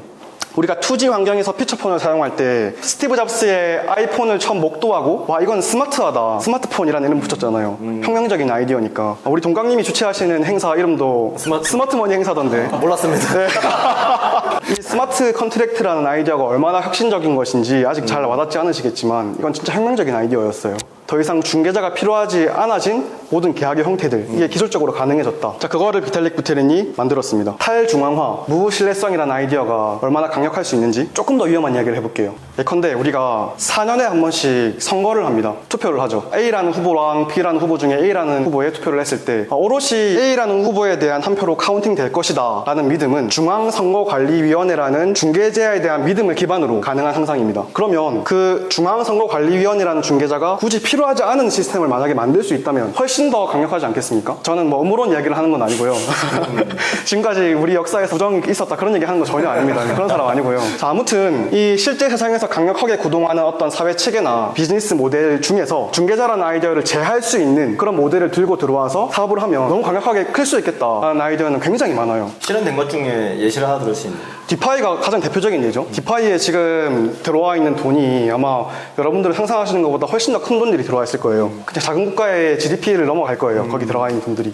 이 스마트 컨트랙트라는 이념, 탈중앙화라는 이념, 무신뢰성이라는 이념 위에서 내 사업 아이디어를 펼치고 내가 서비스 이용을 하겠다라고 하는 사람들이 늘어나고 있는 것은 어떤 추론의 영역이 아니고 지금은 통계의 영역으로 넘어왔어요. 너무나 많은 사람들이 이런 새로운 이념 위에서 내 일을, 내 사업을 펼치려고 지금도 들어오고 있습니다. 그래서 우리가 관심을 가지고 공부를 해야 되는 거예요. 항상 새로운 기술이 도래할 때는 그 기술을 따라오는 새로운 산업군이 화랑을 하게 되죠. 새로운 산업이 생기면 새로운 부자들이 생깁니다. 자, 예컨대 스티브 잡스가 아이폰을 가지고 왔을 때 우리 한국에서는 카카오의 김범수 의장님이 카카오톡이라는 강력한 플랫폼을 만들어서 세계 1위 부자가 되었어요. 자, 그러면 우리는 이 스마트 컨트랙트, 무신뢰성이라는 아이디어, 이더리움이라는 플랫폼 위에서 누가 카카오처럼 강력한 플랫폼을 만들 수 있는가, 강력한 서비스를 만들 수 있는가, 그걸 알아내야죠. 우리는 기꺼이 우리 돈을 거기 투자할 수도 있을 겁니다. 조금 더 깊게 들어간다면 우리만의 아이디어를 가지고 우리의 비즈니스를 이 스마트 컨트랙트라는 플랫폼 위에 올릴 수도 있을 거예요. 큰 돈을 벌 수 있겠죠. 큰 돈을 버는 것을 넘어서 어떤 큰 아이디어를 실현시킨 사례로 기억에 남을 겁니다. 그게 제가 이 시장에 남아있고 공부한 이유이기도 하고요. 한혁을 걷고 싶다. 돈을 벌고 싶다. 돈도 저에게 동기를 자극하지만 돈 외의 것들도 굉장히 많은 동기를 자극을 한다고 생각해요. 네, 그래서 계속 이 시장에 남아서 열심히 공부하는 사람으로 성장을 할 거고요. 신생시장이기 때문에 기회를 보고 있다. 그렇죠. 그렇게 이해하면 될까요? 네, 이 신생시장이 앞으로도 건재할 거라고 믿는다. 지금도 이 무신뢰성 탈중앙화라는 이념 위에서 이 아이디어의 그 다음 발걸음을 위해서 용감하게 기꺼이 본인들의 지성과 젊음을 바치는 수많은 사람들이 세계에서 생겨나고 있어요. 네, 그래서 외풍에도 불구하고 이 시장은 앞으로도 건재할 겁니다. 네, 이상입니다. 감사합니다.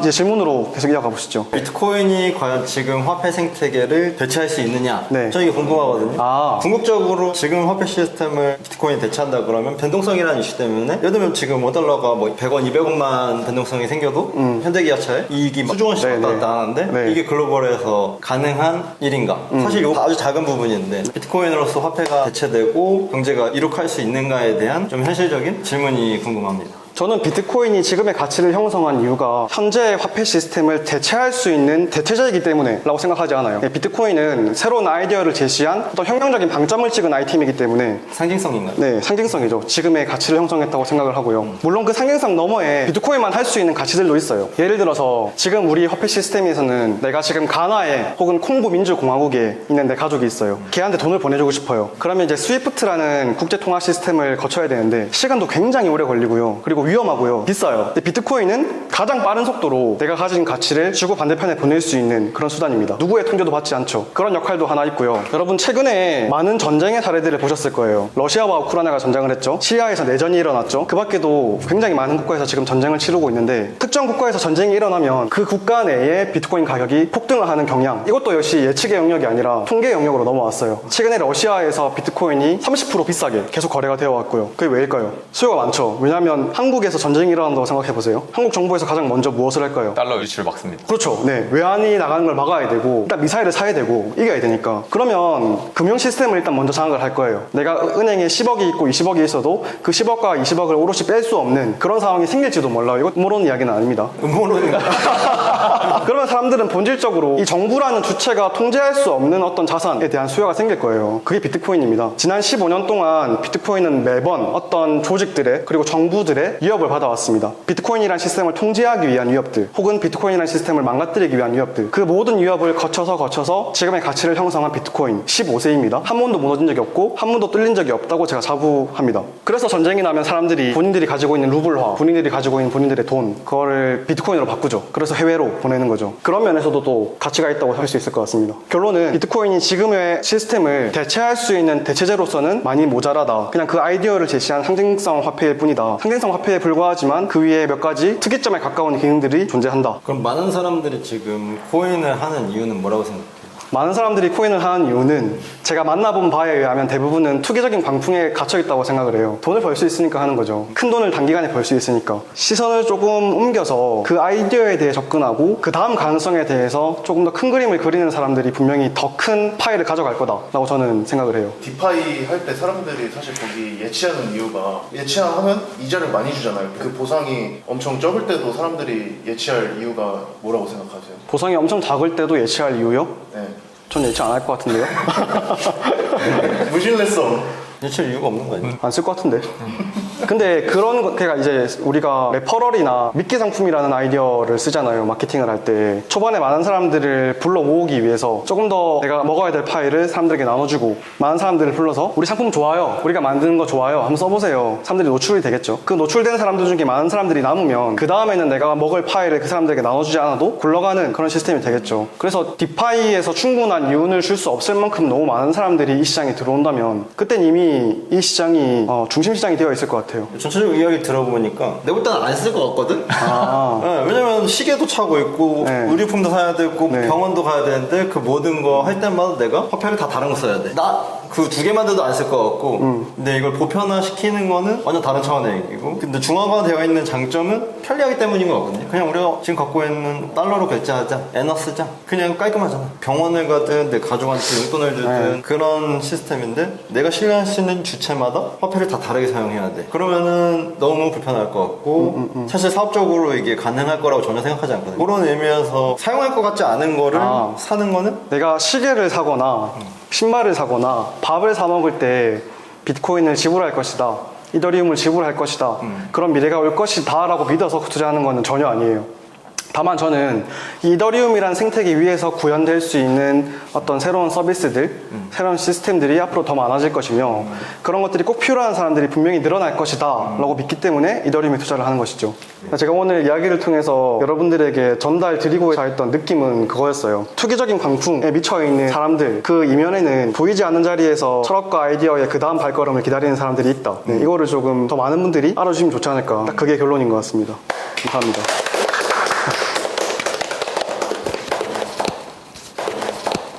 안녕하십니까? 안녕하세요. 저 코인하는 남자들 채널의 트레이더라고 합니다. 반갑습니다. 네, 안녕하세요. 저는 코인하는 남자들에서 닉네임 우몬으로 활동하고 있습니다. 두 분 여기 어떻게 계속 출근하게 되신 건지 좀 말씀해 주시겠어요? 제가 처음에 돈깡님 찾아간다 컨텐츠에 출연하게 됐는데 돈깡님이 혼자 트레이딩 하는 거 힘들지 않냐, 너무 힘들면 나중에 찾아와서 같이 하자 이렇게 제안해 주셔가지고 이제 혼자 트레이딩 하는 게 너무 지쳐가지고 형한테 찾아가도 되겠냐, 같이 해도 되겠냐 여쭤봤더니 형님이 홈케이 허락해 주셔가지고 그렇게 같이 하게 되었습니다. 시드님께서는? 저도 얘가 같이 가자길래 흔쾌히 알겠다고 했죠. 그러면 또지님은 왜 같이 안 하셨죠? 아, 또지는 직장이 따로 있어요. 그래서 출근을 못 해요, 여기로. 여기서 좀 거래해 보시니까 어떠세요? 왜 이런 거 말하면 안 되지? 왜? 상관없어요. 화내고 막 이런 거.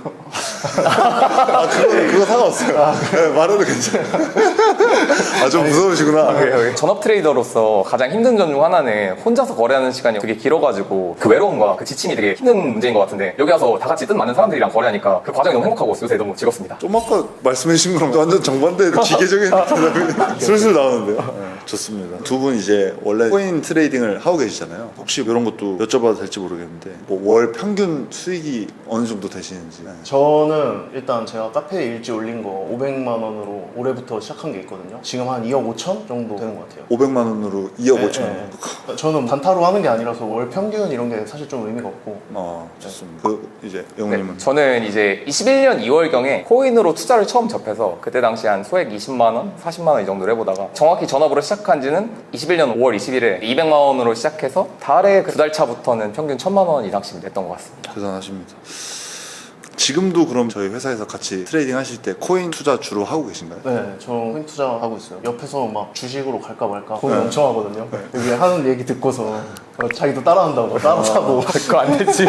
솔직하게 얘기하면 안 돼? 괜찮아 상관없어요. 네. 영호님 요즘에 주식에 관심 많이 보이시는 것 같아서 요즘 주식 투자 해보고 계시지 않아요? 좀 어떠세요? 요새 주식장이 에코프로를 필두로 변동성이 되게 큰 장이잖아요. 또 트레이더들한테는 이런 변동성이 되게 중요한 재료라서 요새는 코인보다 사실 주식이 거래하기가 더 쉬운 것 같습니다. 언제부터 주식을 한번 도전해보세요? 제가 주식을 처음 접한 거는 이번 연도 3월부터 시작해서 3, 4월에 한창 EV 첨단 소재랑 자이글이 필두로 2차전지가 시작하고 있던 찰나였거든요. 그때 3, 4월에 한번 도전해보고 아 주식이 진짜 어렵구나 라는 걸 느끼고 다시 본진으로 돌아갔었는데, 이번에 에코프로를 필두로 변동성이 엄청 큰 장이 시작돼서 다시 한번 도전해봤는데 뜻밖에도 되게 큰 수확을 얻게 돼서 요새 너무 재밌게 하고 있습니다. 트레이더님께서는 주식 거래는 안 하고 계신 거예요 지금은? 저도 4월에 에코프로 80만원 찍고 조정 왔을 때 그 직전에 있잖아요. 저도 그때 주식을 했거든요. 이번에는 참전을 안 했는데 저번에 포모를 느끼고 저도 주식판 이제 해봐야겠다 해서 80만원대 했는데 그 이후에 에코프로가 조정을 받더라고요. 근데 이번에는 영호가 포모를 못 이기고 150만원 찍었을 때 했는데 또 에코프로가 조정을 받는 거예요. 저는 끝까지 참고 제가 포지션 잡고 있는 게 있기 때문에 그거 관리하느라 일단은 코인에 머물렀어요. 그럼 영호님은 지금 주식 거래하시면서 수익을 보고 계신 중인가요? 이번에 제가 주식 계좌에 2천만 원이 있었는데 에코프로가 엄청나게 상승을 하는 걸 보면서 아, 이거 급락을 할 수 있겠다. 또 제 주 거래 중 하나가 낙주 매매거든요. 그래서 아, 이거는 크게 조정을 받고 데드캣 바운스가 있을 수 있겠다 해서 2천만 원을 더 추가해서 그날만 13% 정도의 수익을 올렸고 현재까지 그래도 한 4천만 원을 시작해서 5천 가까이 다 되어가는 것 같습니다.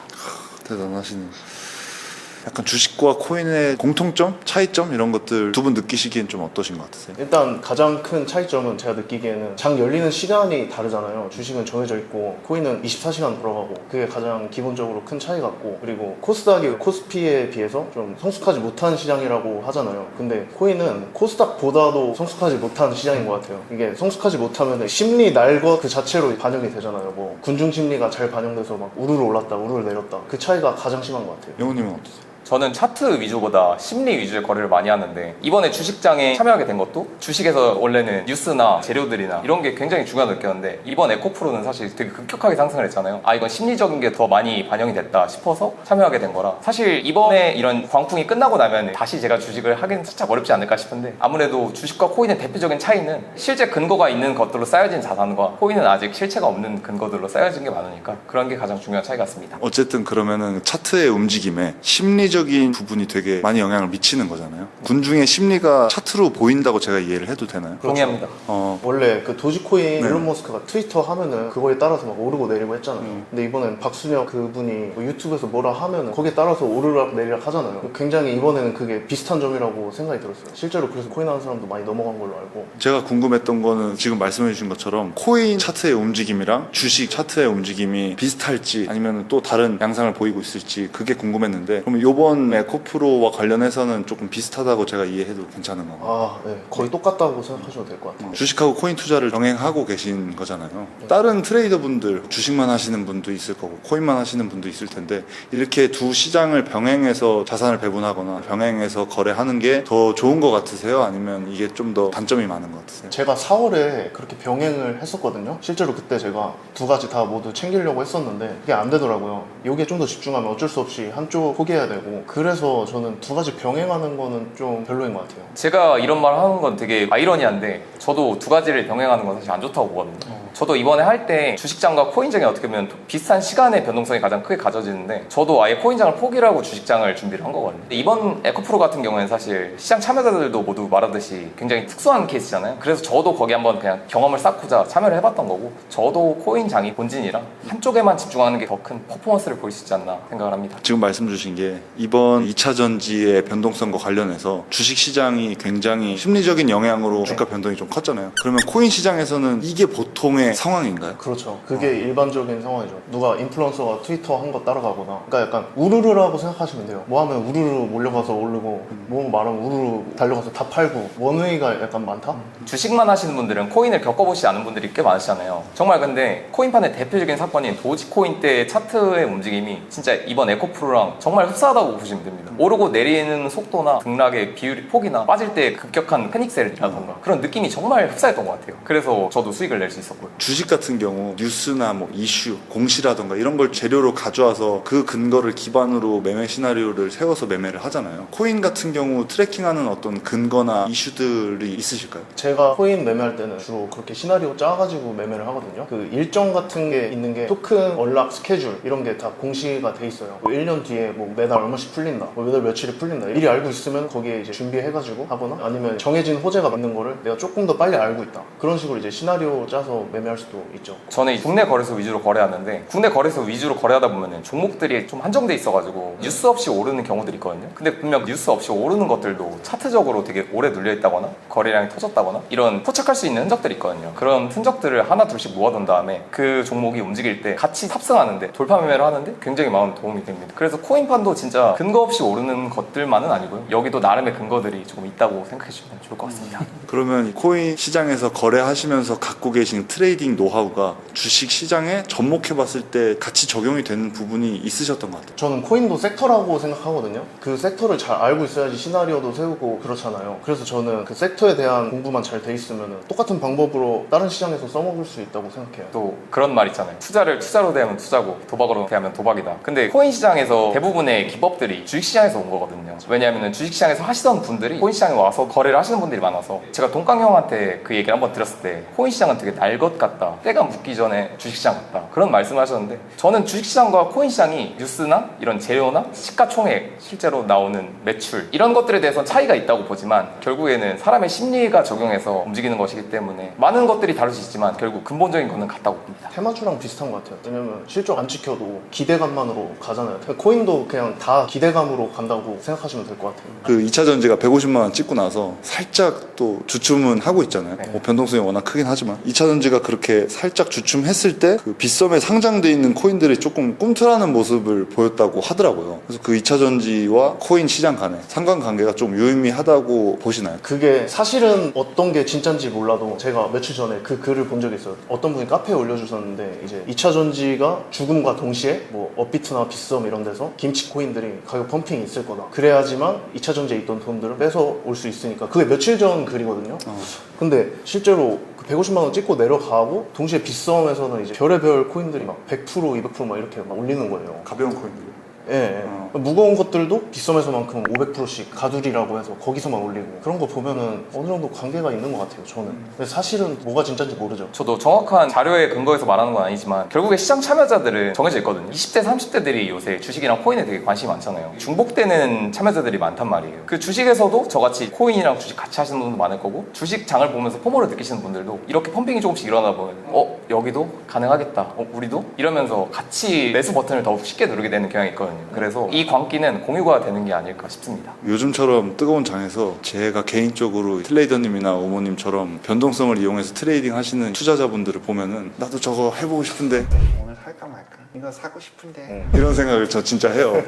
저 같은 사람한테 쉬운 거 아니다, 이런 점은 주의하면 좋겠다 싶은 것들이 있다면 한 말씀씩 부탁드립니다. 제가 실제로 4월에 그렇게 2개 병행했었잖아요. 그때 가장 크게 들었던 후회가 뭐냐면은 둘 다 어설프게 챙기려고 하다 보니까 확실한 기회를 놓치게 되는 거예요. 그래서 지금 당장 변동성에 혹해서 참여하기보다는 다음 기회를 기다리는 게 좋지 않을까. 미리 타 있어도 되고 뭐 그런 방식으로 올 기회를 이제 기다리는 게 좋다고 생각해요. 이것도 동강형한테 배운 건데 운이 좋게 번 돈은 운이 없어서 잃는다고 하셨거든요. 그러니까 아무리 운이 좋게 내가 성장하지 않고 번 돈은 장이 나빠지면서 똑같은 방식으로 잃거든요. 그러니까 저는 투자는 평균이라고 생각해요. 위아래로 등락폭으로 오르락 내리락 하면서 결국엔 평균값이 맞춰지는 거거든요. 아무리 운이 좋게 벌어도 결국에 운이 나쁘게 잃고 운이 나쁘게 잃었어도 운이 좋게 벌 수도 있기 때문에 다들 너무 조급해하지 마시고 내 투자 인생은 충분히 길다. 나는 끝까지 가면 이길 수 있다는 생각으로 열심히 공부하시면 다들 좋은 결과를 얻으실 거라 생각해서 저도 이번에 주식이 사실 짧게 보면은 저 사람 코인만 하는데 주식에서 굉장히 큰 퍼포먼스를 냈네? 진짜 재능이 있구나 이렇게 생각할 수 있는데 저는 주식시장을 1월부터 트래킹을 해왔거든요. 코인을 하지만서도 주식장 맨날 사진 찍고 오늘 있었던 뉴스를 보고 종목들 공부하고 다른 주식 유튜버분들 거래하시는 거 다 찾아보고 이런 게 이번에 결실을 맺었다고 생각해서 진짜 짧은 시간에 이루어진 것은 아니니까 그것만 알아주셨습니다. 앞으로의 계획을 좀 간단하게 여쭤봐도 될까요? 저는 이번에 주식을 하면서 제가 투자를 되게 좋아하는구나라고 다시 한번 느꼈거든요. 저의 본질은 코인이지만 코인도 정말 열심히 공부하고 좀 남는 시간에도 주식을 더 공부해가지고 둘 다는 할 수 없을 수도 있지만 최대한 노력을 해볼 것 같습니다. 저희 운영하고 있는 코인하는 남자들 채널도 많이 사랑해주시고 앞으로도 좋은 모습 보여드릴 수 있도록 더 열심히 노력하겠습니다. 아까 영우가 얘기해준 영우도 어제 DX를 거래하다가 갑자기 물타기 하고 막 난리 쳤더라고. 우리 잠깐 밥 먹으러 가는 사이에. 어제 얼마 잃었지 너? 어제 플러스 30 갔다가 마이너스 150 갔다가 60으로 끝냈습니다. 오. 혼자 있다가 갑자기 DX가 튀어오르는 거예요. 아 이거는 단기 고점이다. 마지막 반등이다. 너 꼼짝거리는구나. 이랬는데 그 이후로 갑자기 포스코홀딩스가 쭉 그냥 밀어 올리더니 DX 같이 양전을 하더라고요. 마이너스 6%짜리가 5만 원이 다시 왔는데 도저히 납득을 못 하겠는 거예요. 이건 내가 200 손절하더라도 불화 못한다 해가지고 마지막에 마이너스 60만 원으로 정리하고 끝냈습니다. 형님이 최근에 스타일 변화를 시도하고 계시다는 얘기 들었어요. 맞아요. 스캘퍼신데 어떻게 보면 어제는 포지션 트레이딩을 한 거잖아요. 맞습니다. 최근에 그렇게 변화를 추구하는 이유가 있어? 스캘핑은 굉장히 단기 포지션이잖아요. 단기로 큰 금액을 들어가면 들어갈수록 승률이 많이 낮아진다고 생각하거든요. 왜냐면 내가 잡는 만큼 시장이 물량을 받아줘야 되는데 너무 큰 금액을 받아버리면 포지션을 정리를 해야 되는데 다 정리를 하지 못하고 크게 손실이 나는 경우가 많으니까 그래가지고 아 이거는 더 사이즈를 키우기에는 적합하지 않은 방법일 수 있겠다. 그래서 포지션 트레이딩 쪽으로 계속 연습을 하고 있구나. 그렇습니다. 근데 최근에 비트코인 분위기가 좋잖아. 최근에 되게 정확한 지표 중에 하나가 비트코인 쪽 장이 좋으면은 증시 쪽 마켓 분위기 안 좋았잖아. 최근 분위기가 그대로 계속 이어지는 것 같아. 그리고 오늘 기사를 봤는데 업비트 거래대금이 코스피 거래대금 뛰어넘었다고 하더라고요. 그니까 그거 솔직히 나 구라 아니? 어제 하루 700% 올라가는 거 하나 상장 코인 하면서 그 한 종목만 1조 7천억 정도 나와서 아마 전체 거래대금은 어제 한번 뛰어넘었을 수도 있을 것 같아요. 와 진짜 미쳤다. 그러면은 코인 시장의 분위기가 좋으면은 한국 주식 시장의 분위기가 안 좋을 거라고 생각을 하면 결국 유동성을 막으니까 유동성이 자꾸 증시로 흘러 들어오는 거를 코인 쪽에서 왔다 갔다 하니까 불과 몇 년 전에는 이렇지 않았는데 최근에는 코인 시장 분위기도 봐야 되는 영향이 생긴 것 같아. 그래서 코인 쪽에 자금이 빠지거나 하면은 다시 증시의 호전을 기대할 수 있을 것 같고 그런 맥락도 하나의 레이어로 추가할 수 있는 그런 시장인 것 같아. 불과 내가 몇 년 전에 이거 1차 인터뷰 같은 거 찍을 때도 코인 시장에 대한 내용을 보지도 않았잖아. 10배, 100배 올라가면 다 코인에 넣을 거고 그런데 결과적으로는 다시 주식시장이 이길 거라고 생각하시잖아요. 나는 고인물이니까 아예 별개로 취급했지. 요즘에는 돈이 너무 없으니까 여기서 왔다 갔다 하더라고. 그래서 그런 자금들을 잘 추적할 수 있는 방법도 어쩌면 우리 영우가 있으니까 옆자리에서 맨날 물어보잖아. 요즘 코인 시장 분위기 어때? 이러면 좋습니다. 이러면은 코스피 착살 나겠구나 이런 생각하기도 하고. 그러면 최근에 코인 시장 분위기가 좋은 이유는 어떤 게 있을까요? 아무래도 가장 큰 이슈가 비트코인 블랙록 현물 ETF 신청 때문에 그랬는데 이게 한번 퍼드가 나왔었거든요. 코인 텔레그래프라는 뉴스 채널에서 블랙록 현물 ETF가 승인됐다 트위터를 올렸다가 바로 다시 내려버린 거예요. 그래서 비트코인이 장중에 거의 한 10% 급등했다가 다시 다 빠졌거든요. 그런데 그 이후로 사람들이 기대 심리를 좀 더 가져서인지 그때가 37,700달러까지 올랐었는데 선물 차트 기준으로 현재 거의 한 36,000달러까지 올라갔다가 지금 34,000달러 부근에서 횡보하고 있습니다. 계속 사람들이 기대하는. 그렇습니다. 아무래도 금도 ETF가 되고 나서 시가총액이 엄청나게 펌핑이 됐었잖아요. 같은 맥락으로 사람들이 좀 더 기대하는 게 아닌가 하는 생각을 합니다. 제가 알기로 코인 시장에서 ETF 승인이 엄청난 큰 이슈라고 생각이 들어요. 기관 쪽에 큰 자금이 비트코인이 상품으로 인정받아가지고 엄청난 돈이 들어갈 수 있어가지고 시장에 그렇게 기대를 하는 것 같은데 영훈님은 실제로 현물 ETF 승인이 될 거라고 생각하시나요? 거의 반은 기정사실화가 되지 않았나. 기간의 차이라고 보는데 좀 더 늦어지거나 차이일 뿐이지 이거는 거의 어느 정도 확정이 된 상태라고 생각을 합니다. 그 정도로 분위기가 좋고 현재 그레이스케일 관련해서도 SEC랑 한번 소송이 있었는데 그거 관련해서도 법원이 그레이스케일 쪽 손을 들어줬거든요. 그래서 SEC가 그걸 또 항소를 포기를 했어요 이번에. 전체적으로 분위기는 되게 좋은 편이라고 봅니다. 처음 보는 얼굴이 카메라에 나온 것 같아요. 간단하게 소개 한번 해주시겠어요? 또 저희 채널에서 제야의 고수를 가끔씩 보여주잖아요. 소개하는 이제 프로그램이 있는데 오늘의 게스트는 저희 카페에서 가장 지금 월간 수익이 큰 제가 가장 수익이 크기도 하지만 엄청 꾸준하시더라고요. 엄청 꾸준하죠. 대단하신 분이에요. 거의 매달 2, 3억씩을 수익 내고 계시는 닉네임 한번 소개해 주세요. 저는 되게 부끄러워. 이래서 닉네임을 잘 지으라고. 그치, 너 이름 잘 지으라 그랬지. 제 닉네임은 이제 불장 단타왕으로 활동하고 있어요. 업비트에서 이제 코인 이제 트레이딩 많이 하고 계시는 분인데 어떻게 그렇게 꾸준히 잘할 수 있는 비결이 있나요? 저는 맨날 보면서 매매일지 보면서 좀 놀라긴 하거든요. 매매일지도 꾸준히 잘 써주잖아. 저 자랑. 네. 왜냐면 맨날 수익이 나니까 자랑하고 싶은 거야. 사실 그게 어느 정도 있지 않나. 너네도 좀 봐라. 제가 맨 처음에 임했던 그냥 초심 그대로를 계속 가져가서 그런 거 같아요. 제가 1,000만 원으로 시작을 했는데 그게 사실 대출금이었어서 잃으면 안 된다는 그 강박이 되게 심했거든요. 그래서 진입할 때 진짜 최대한 보수적으로 그걸 하다 보니까 그때는 막 7만 원 벌어도 바로 출금하고 나 이 돈 잃으면 안 돼. 또 8만 원 벌어도 또 출금하고 그게 좀 강했는데 그게 시드가 커져도 그 마음을 그대로 갖고 가니까 그렇게 되지 않았나. 1,000만 원으로 얼마까지 자산을 읽으셨죠? 매달 늘어나고 있어. 그죠. 지금 한 5조 5억경 됐나? 5조 5억경이요? 올해만 이제 지금 한 20억 정도 되고 있는 것 같아요. 와 엄청나지 않아? 올해만 20억이라니. 전 올해만 작년 올해 까먹은 게 하면 그 정도 될 것 같은. 대표님 잘하시잖아요. 저 처음에 2천만 원 대출을 받아 시작했는데 일단 반토막을 내고 시작했어요. 처음에는 그냥 막 무지성으로 아무거나 막 사다 보니까 막 이름 좋은 거 사고 와 이거 이름 이쁘다. 그때는 그렇게 해서 다 잃었다가 어느 정도 뭐라 해야 되지 매매법을 찾아가고 나서부터는 그때 안정적으로 된 것 같아요. 특히나 이 마음이 좀 뻔한 얘기. 식법이 중요합니다. 네, 근데 그게 제일 중요한 것 같아요. 저 같은 중요한 경우는 저희 어머님이 무릎 수술해서 이제 무릎이 되게 안 좋으신데도 어떻게든 계속 일을 하시면서 저를 키웠거든요. 근데 제가 10만 원 손실 나면 그게 어머니 하루 일당이라고 생각하니까 너무 그게 크게 와닿는 크게 와닿는 거죠. 이 돈이면 우리 엄마가 하루 일을 쉴 수 있었던 건데 맞아. 그냥 내가 조금 더 침착하고 차분하게 진입해서 안정적인 수익을 쌓아서 빨리 엄마 일 그만두게 하고 그게 진짜 제일 저를 강하게 키운 것 같아요. 지금은 어머니가 돈 많이 벌어서 좋아하잖아요. 우리 엄마는 좋아하는데. 그렇긴 한데 지금 어머니가 암 말기 투병 중이셔가지고 지금은 그 건강이 어떠세요? 지금은 그 막 중입자 이런 것도 막 나오고 계속 좋은 소식만 많아서 지금 조금은 호전을 기대해 볼 수 있는 네네. 상황인가요? 그리고 그 아산병원에서 특히 지원을 잘해주셔가지고 그 임상 시험도 하고 있거든요. 그래서 호전이 되고 있어요. 원래 약간 댄서였다가 그 트레이딩을 하게 됐는데 그 계기가 있어요. 지금도 사실 댄스 팀을 운영하고 있잖아요. 동시에 트레이딩으로 연습하는 친구들을 먹여 살리고 있는데 난 그게 되게 특이한 이력이라고 생각하거든. 그쵸. 주변에서 다 이해가 안 된다고 이제 말을 하고. 저도 솔직히 처음에는 그게 와 왜 그렇게 할까 했는데 그만큼 자기 일을 사랑해서 그랬던 것 같아요. 저도 트레이딩을 너무 사랑했던 사람으로서 이제 그걸 조금 더 양지화시키자, 사람들 알려주자, 약간 이런 목적으로 제 일을 하고 있는 거랑 비슷한 것 같아요. 저도 이거 돈 안 되는데 계속 하고 있잖아요. 이제 비슷한 일 하고 있는 거죠. 춤이라는 영역에서. 일단 생계가 가장 컸죠. 그때 코로나가 이제 터지고 나서 행사 다 끊기고 팬층이 자꾸 떨어져 나가고 후원해 주시는 분들도 줄어들고 그 생계 위협을 받다 보니까 내가 잘할 수 있는 게 또 뭘까.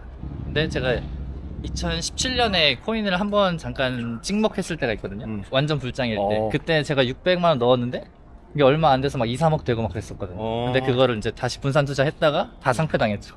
근데 그 기억 때문에 내가 지금 가진 이 적은 자본으로 돈을 벌 수 있는 건 트레이딩밖에 없다. 이 생각이 들어서 그때 이제 업비트를 깔아서 했는데 운이 좋게 이제 불장이 와서 그 경험치를 가지고 이제 계속 굴리고 있는 거예요. 처음부터 잘했네. 들어보니까. 트레이딩 약간 천재과들이 있는데 제가 본 사람 중에 5손가락 안에 드는 트레이딩 천재 중에 한 명인 것 같아요.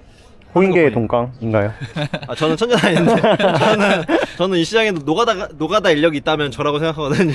그러면 트레이딩 스타일을 좀 설명해 주시면 좋을 것 같은데. 저는 1분봉 스캘퍼거든요. 1분봉이랑 호가창만 보고 매매하는데 대신에 이제 그 근거를 찾을 때 차트를 조금만 참고를 하고 거의 대부분 호가창에서만 가격 창의 세계에 사람들의 심리를 많이 저는 반영하려고 이게 심리 게임이라서 생각해요. 왜냐면 저도 밈코인 같은 거 오르는 이유가 그냥 막연하게 사람들 입에서 많이 그 이름이 돌고 그냥 오를 거라는 그 막연한 생각 때문에 아무 가치 없는 막 밈코인들 막 올라가거든요. 다른 사람들이 다 사고 싶어 할 때 내가 먼저 사고 팔고 싶어 하기 전에 내가 먼저 팔고 약간 이런 거. 특히나 이제 캔들이 횡보 중일 때 사람들이 눈치 보고 있는 거잖아요. 사실 이걸 팔까 살까.